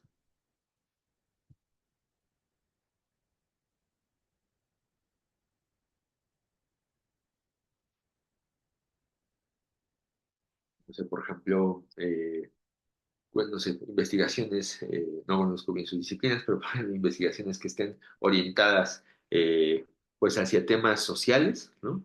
Hay muchas cuestiones, por ejemplo, con tema de protección de menores, ¿no? Todo lo que tenga que ver con menores de edad debe de tener un tratamiento especial, ¿no? Y obviamente eso, pues hay recomendaciones especiales, ¿no? Y software especiales para poder trabajar estos datos y que puedan estar en abierto datos, por ejemplo, de fundaciones, ¿no? Que trabajan con problemas de violencia, etcétera. O sea, que son temas sensibles y que son temas que no suman a la investigación y que, oh, por supuesto, que a lo mejor no deberían de estar presentes más que de contexto, pero no son temas o son datos que deberían de estar abiertos, ¿no? Obviamente, todo aquello que tenga que ver con no sé, con cuestiones, sí, de psicológicas, ¿no? De salud mental, por ejemplo, ¿no? Cuestiones de este tipo son muy, muy sensibles, ¿no? Entonces tenemos que trabajar también un análisis específicamente para eso, ¿no? Obviamente trabajar mucho en la evaluación y mejora continua de cómo se ponen a disposición estos datos. Y la siguiente parte, yo igual pongo especial énfasis en la ética, ¿no? Todas las universidades necesariamente deberían de estar vinculados con filosofía, con la facultad de filosofía, si en caso de tenerla, y en caso que no, con algunos filósofos especialistas en ética, ¿no? ¿Por qué? Porque estos dilemas éticos que parecen en muchos casos muy sencillos, decir, pues por supuesto, no voy a poner en abierto el nombre de mi paciente, no hay ningún dilema ético ahí, pero hay muchos dilemas éticos que la mayoría de los investigadores suele pasar por alto porque a lo mejor no tenemos esa formación, no tenemos ese conocimiento, ese bagaje sobre hasta dónde poner esos límites éticos y de responsabilidad conforme en nuestras evaluaciones, perdón, nuestras investigaciones y en los datos que se generan a partir de eso, ¿no? Después de eso, ya trabajar mucho, ya lo que sigue ya es más talacha, ¿no? Cómo reutilizar, cómo compartir, cómo poner en acceso abierto y cómo pues hacer como esta planificación, ¿no? Todo esto es más como una parte, digamos, como pues de procesos más que de replanteamientos, ¿no? Lo que sí me parece interesante y invitamos mucho siempre a esa reflexión es en la ética y en el plan de datos sensibles, ¿no? Que esto tiene que ser muy localizado. Lo demás puede ser general, puede ser estandarizado, ¿no? Podemos guiarnos de estándares internacionales que existan ya sobre cómo reutilizar y compartir los datos, podemos tomarlo, bajarlo y a adecuarlo, ¿no? Pero cuando hablamos de ética, yo no puedo bajarme las políticas éticas de la Universidad de Berlín, ¿no? Y llevarlo a mi contexto chileno. ¿Por qué? Porque no tenemos los mismos valores, no tenemos la misma sociedad. Yo no puedo tampoco trabajar bajo cuestiones de datos sensibles en una adaptación internacional, porque, por ejemplo, en Europa sabemos que sus datos personales son así celosos, bueno, son súper celosos con esos datos, ¿no? Y no tanto así, por ejemplo, con Estados Unidos. Ahora en Estados Unidos con esta alianza de Donald Musk o de Elon Trump, pues va a ser cada vez más complicado el proteger datos de este tipo, ¿no? Adelante, Nick. Sí, era solamente para, digamos, confirmar aquello que indicas. Yo creo que casi todas las universidades, al menos en Chile, ya tienen un comité de ética científico y nuestra universidad también lo tiene, digamos, respecto a aquello que indicabas, que generalmente es desde el inicio o de la idea o de la gestión de una investigación que se quiera realizar. Ahí se va a deliberar algunos elementos, obviamente, para confirmar que nos estén obviamente pasando a llevar algunos elementos que son propios de aquello que indicabas tú, ¿no? Resguardar información privilegiada, que no tenga obviamente elementos propios que van a atentar contra la dignidad de la persona u otros similares. Ujú. Cierto. Eso. Sí, bien, justo, eso eso que comentas es una realidad, Sí. que siento que muchas ya tienen un departamento de ética Ujú. precisamente, aunque difícilmente suele, y sobre todo hablando en cuestiones de ciencia abierta y de datos, como Sí. se piensa que los datos son fríos y que los datos no llevan, pues son números, son cifras, nos hemos encontrado en el camino difícil que difícilmente suelen ponerse digamos, como en esta balanza de la ética, ¿no? No, De, de- efectivamente, mira, tanto para, digamos, avanzar respecto a la idea, el comité lo que hace es valida que aquello que se va a realizar en la investigación no atenta, ¿no? Pero yo tengo la impresión que una vez que uno lo manda a publicar, esa cosa no pasó por el comité.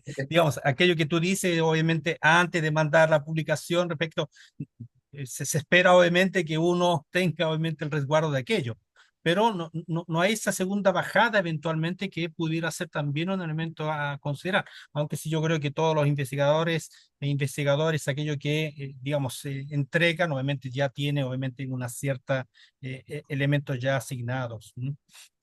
Exacto. Sí, sí, sí, totalmente. Entonces, igual valdría mucho la pena así trabajarlo, sí, desde el comité de ética, pero igual también desde el mismo investigador, ¿no? Desde la misma persona que realiza la investigación, tener siempre este enfoque ético, ¿no? Que es lo que se pretende con esas recomendaciones. Pues sí, totalmente de acuerdo, ¿no? Ahora bien, ¿qué dice la UNESCO, ¿no? La UNESCO, por supuesto que sabemos que es nuestro faro guía en esos temas de educación. Y pues bueno, lo que nos dice es que necesitamos, uno, garantizar la calidad de los datos, ¿no? Es decir, lo mismo, hablar de términos de calidad significa hablar de una curación, ¿no? De un proceso de revisión humana antes de que puedan estos datos ponerse en abierto, ¿no? Se busca mucho la participación de la comunidad, ¿no? Que estos datos estén accesibles no solo para las líneas de investigación, no solo para los pares, no solo para los colegas, sino lo que le decíamos, ¿no? Para toda la comunidad, ¿no? Si un emprendedor quiere hacer uso de esos datos y le sirven, adelante, ¿no? Si una persona, un político, suponiendo en el ideal, que le quisiera hacer uso de datos para poder entender a la población, debería de tener como ese acceso, ¿no? La educación misma también debería tener este acceso, ¿no? Muchas veces en la educación, en el proceso de enseñanza-aprendizaje, utilizamos referencias de otros lados Cuando en casa, muchas de las universidades tienen en casa repositorios de datos, ¿no? Y entonces ese desconocimiento o esa falta de conexión, no desconocimiento, ¿no? Porque a lo mejor sí saben que existe un repositorio institucional, que existen datos, etcétera, pero esa invitación a conectar tus procesos en el aula con lo que tiene la universidad, decirle, utiliza mis propios recursos, utiliza las investigaciones que generan no sé, tus profesores, ¿no? Tus investigadores, tus titulares, y de esta forma ir vinculando para la educación, creo que también es una de las recomendaciones que vale la pena destacar, ¿no? Y por supuesto la accesibilidad, ¿no? Trabajar mucho de curar los datos, pero también procesarlos, ¿no? Dejarlos listos para que personas con todo tipo de variantes de discapacidades físicas o tecnológicas puedan acceder a los datos, ¿no? Bien, ahora bien, ¿qué dice la Estrategia Europea de Datos? ¿Por qué mencionamos a Europa siempre cuando hablamos de datos? Porque la Unión Europea tiene la ley más rígida con respecto a la protección de los datos, ¿no? Y que realmente es un distintivo actualmente, ¿no? Cosa que nos viene marcando la pauta y que sirve de referencia para muchos países latinoamericanos. Lo que les decía, ¿no? Hoy en día, en enero del 25, supongo se enteraron, ¿no? Facebook, pues Mark Zuckerberg, acaba de emitir un comunicado donde dice que todas aquellas políticas de prohibición, de restricciones y de todo lo restrictivo que era Facebook, adiós. Que ahora Facebook va a ser más libre, que ahora Facebook va a dar más oportunidad a la libertad de expresión, como si fuera Twitter. ¿De quién es Twitter? O ex de Elon Musk. ¿Y quién es Elon Musk? El principal asesor tecnológico de Trump, de Donald Trump, ¿no? ¿Y quién es Donald Trump? Pues un capitalista, ¿no? Un capitalista que literalmente lo único que le importa es eso, ¿no? Es el poder del capital y la posición hegemónica mundial. Es mi opinión, muy personal, pero lo que voy trato de poner en situación ahorita las dos posiciones que nos vamos a encontrar en el mundo ante la protección de datos. Por una parte, estamos con la vista en Europa puesta, porque Europa son así, celosísimos protectores de sus datos privados. No puede entrar casi ninguna empresa que trabaje con información privada y tiene que pasar por muchas certificaciones. Hay muchos, digamos, como trabas en el proceso, ¿no? Para ingresar a Europa con respecto al manejo de datos. Y del otro lado, vamos a tener a la hegemonía estadounidense gringa, ¿no? En la cual de a poco, ya comenzaron, de a poco van a ir quitando esa protección de los datos, ¿no? Todavía John Biden, había hecho un acuerdo, ¿no? Para que existieran leyes de protección de datos para entrenamiento de la IA, ¿no? Para entrenamiento de inteligencias artificiales. Trump las quitó, ¿no? Y las va a quitar. ¿Por qué? Porque estas leyes de protección de datos en Europa se visualizan como un entorpecimiento al camino del avance tecnológico. Mientras que en Estados Unidos lo que pretenden, su objetivo principal es apoderarse de esa hegemonía tecnológica, ¿no? Y para poder hacerlo necesitan quitar esos bloqueos, que son la protección de datos. Por eso vale la pena mucho mencionar ahorita la posición actual en la que nos encontramos nosotros como Latinoamérica, que estamos justo en medio de dos posiciones, ¿no? Volteamos hacia el norte, donde se están liberando todas estas leyes de protección de datos y abogando a la ley de libertad de expresión y todo este asunto de facultades libertarias. Y tenemos el otro lado, ¿no? Europa, donde se vuelven más rígidos y cada vez más celosos de los datos. Bueno, Latinoamérica deberá de encontrar un punto medio en el cual pueda satisfacer, digamos, las necesidades de la investigación abierta, pero sin descuidar o sin abrir aquellos datos que no corresponden, ¿no? Que sí sean dedicados, ¿no? ¿Qué es lo que hace Estrategia Europea de Datos? Hay normativas, hay espacios destinados para datos y hay plataformas de intercambios de datos, ¿no? Obviamente con todo esto lo que hacen es un ecosistema integral, ¿no? Donde tenemos plataformas que siguen normas y donde podemos encontrar los datos, pero de una forma, digamos, como pues ratificados o avalados por instituciones, ¿no? Bien, ahora, en el caso de la UNESCO, voy a pasarme mejor, ¿no? ¿Qué dice la UNESCO? La UNESCO dice que deberá de haber espacios para estos datos, ¿no? Es decir, repositorios de datos específicamente, ¿no? Aunque tengamos repositorios institucionales, pero bien, no son suficientes, ¿no? Porque en un repositorio institucional podemos tener tesis, podemos tener revistas, podemos tener todo, pero un repositorio de datos abiertos es específicamente una plataforma destinada para poder almacenar, organizar y preservar esos datos para poder ponerlos en acceso abierto, ¿no? Para ello, necesitaremos tener como consideraciones la transparencia de protocolos para poder hacer la trazabilidad y la reproducibilidad con los identificadores persistentes digitales y obviamente trabajar siempre en un ecosistema que sea inclusivo y equitativo, ¿no? Siguiendo las normas de recomendación, por ejemplo, de la W3C, ¿no? Que el portal debería de cumplir con tales o cuales medidas para que pueda ser fácilmente legible, ¿no? Por personas que incluso tengan problemas visuales, que puedan tener etiquetados los datos, metadatos en etiquetas descriptivas, ¿no? Para que puedan ser procesados por software, no sé, de lectura de pantalla, etcétera, cosas como ese estilo, ¿no? Entonces, bueno, ya nada más para ir concluyendo esta parte, ¿qué es lo que invitamos nosotros a trabajar siempre? Pues primero, implementar marcos normativos al interior de las universidades, ¿no? Es decir, trabajar con esta localización de los estándares que ya mencionamos de la OCDE, de la UNESCO, etcétera, y hacerlo local. Es decir, llevarlo al contexto local para poder trabajar digamos, como desde un contexto local, pero con una mirada global, ¿no? Entonces, de esa forma, con los estándares internacionales bajo las condiciones locales, podemos tener marcos normativos que sean adecuados para esto, ¿no? Obviamente, priorizar la gestión de datos, ¿no? Fortalecer la integridad de la investigación, pero sobre todo trabajar mucho también la capacitación, ¿no? Brindar capacitaciones, como les comentaba, ¿no? Es decir, cómo hacer un buen plan de gestión de datos, cómo trabajar realmente las herramientas para que tu plan esté alineado a la ciencia abierta y que además sea útil para los demás. Porque si tú trabajas un plan de datos que realmente pues solamente le vas a entender tú o va a ser como muy particular, difícilmente va a poder ser reutilizable, ¿no? Y finalmente, pues bueno, utilizar la tecnología que tenemos a disposición. ¿Cuál es esa tecnología? Repositorios, ¿no? Repositorios digitales como BSpace, ¿no? Como Dataverse, ¿no? Como los sistemas CRIS, como los sistemas Vivo, etcétera, ¿no? Donde permitan rastrear, identificar y sobre todo reutilizar ese tipo de información, ¿no?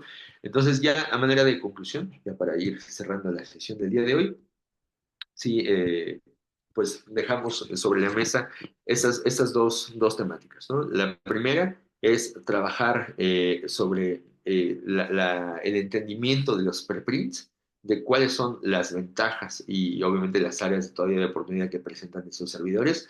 Y dos, hablar acerca de la importancia de entender los datos de investigación como un insumo más del ciclo de investigación y que si ha sido financiada por fondos públicos, deberá estar siempre en acceso abierto, bajo un esquema de una estructura. Y esa estructura, por supuesto, que sigue estándares, sigue recomendaciones, pero que a final de cuentas debemos de adoptar y adaptar para poder tener como lo más a disposición posible ese tipo de insumos, ¿no? Que finalmente son los datos. Entonces, pues dejamos estos últimos minutitos, si quieren, como para un ejercicio de preguntas-respuestas y pues estoy a su disposición. No sé si Su, Carlos, Reinaldo, María tengan algún aporte, igual también bienvenido.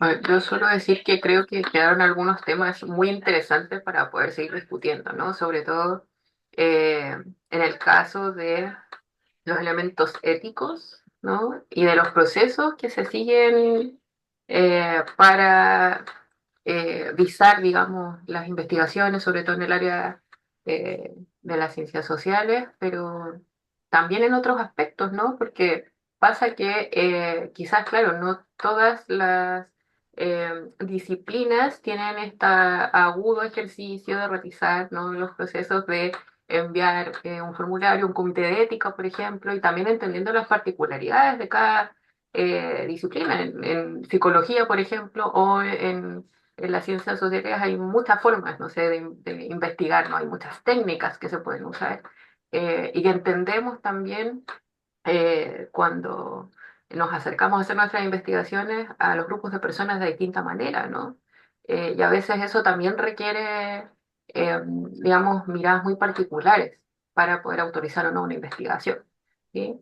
No sé, ejemplos muy concretos. En algunos casos, una investigación pudiese ser solo de una persona, ¿no? El estudio de un caso, y no les llamamos muestra jamás porque no son bichitos de laboratorio, por ejemplo. Entonces creo que esos elementos son muy importantes, ¿no? A propósito de lo ético que tú mencionabas antes.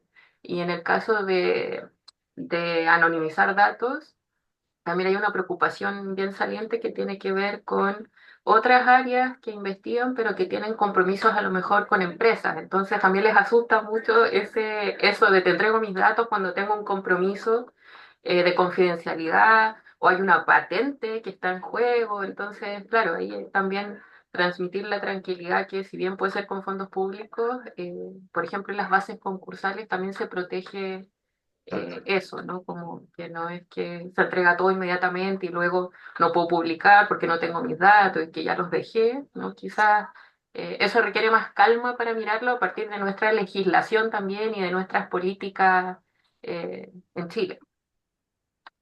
Exacto, sí, totalmente de acuerdo. Yo creo que quedan temas importantes ahí sobre la mesa para retomar más adelante, ¿no? Y sería un gusto apoyarles en lo que sea necesario. Emilio.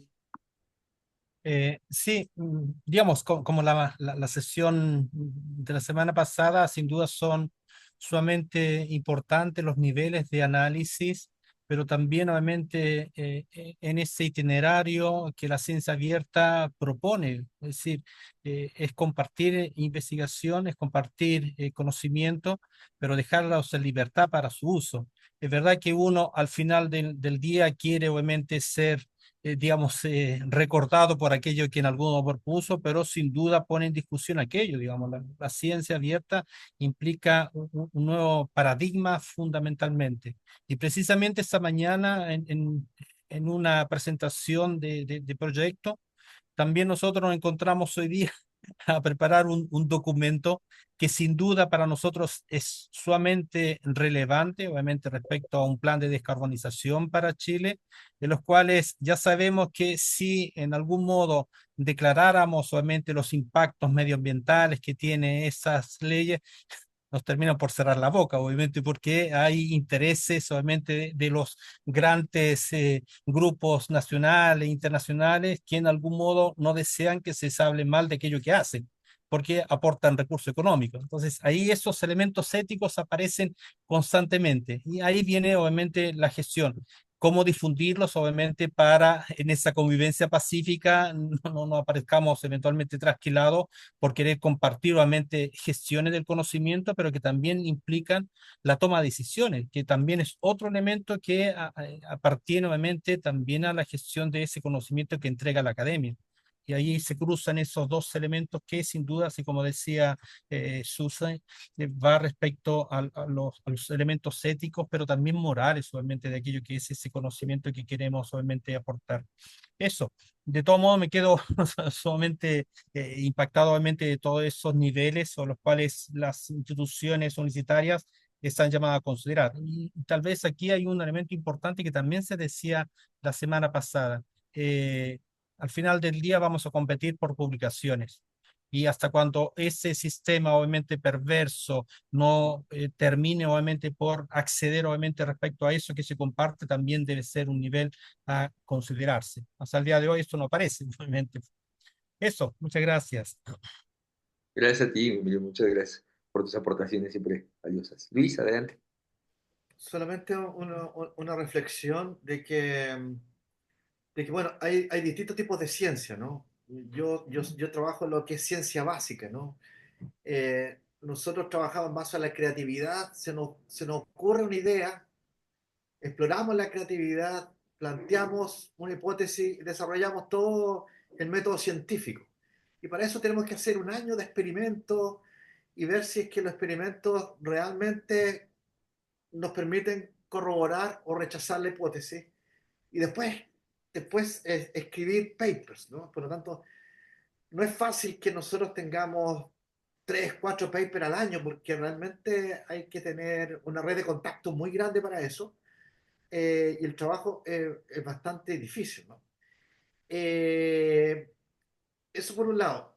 Por otro lado, un poco porque también se habló de muchos de otro tipo de ciencia, ¿no? Yo creo que no todos tenemos el mismo rendimiento, pero la obligación del rendimiento genera dos cosas, ¿no? Primero, que a mí me ha tocado millones de veces de actuar como par corrector de publicaciones. Y yo me recuerdo que cuando yo necesitaba reproducir un experimento de alguien, en la parte material y método había algo de lo cual no estaba completamente claro para que nadie pudiera reproducir. Hay una genialidad tremenda, entonces yo estoy muy enfocado en que el paper tenga una buena validez, que esté bien descrito todo lo que es material y método. Y que eso haga que sea reproducible, porque tú hablaste que los datos también tienen que ser, los resultados tienen que ser reproducibles, ¿no? Y piensa tú que a veces tanta la presión que yo no sé si alguien tiene a lo mejor Carlos tiene una curva de los niveles de retractos que han habido por parte de investigadores en publicaciones, ¿no? Entonces, hay que buscar un equilibrio donde esto no parezca un sistema perverso y donde la probidad, ¿no es cierto?, sea prácticamente la línea base en la que sustentamos nuestra investigación. Eso a modo de reflexión solamente. Muchas gracias, Luis.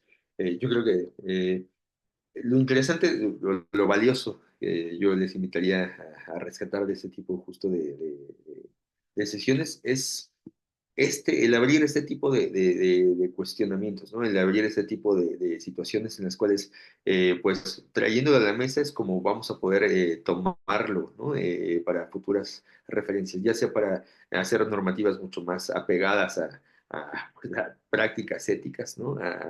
A realmente, pues, seguir de forma, pues, ética, aunque también, como bien comentaban por ahí, desde la dimensión moral de cada persona, pues seguir trabajando, ¿no? En pos de estos lineamientos que si bien resultan ideales, sabemos que en el camino se van entorpeciendo siempre por las cuestiones sociales y humanas, ¿no? Pero bueno, te agradezco mucho, Liz, tu aportación. Yo creo que vale mucho la pena reflexionar sobre esto que nos comentas.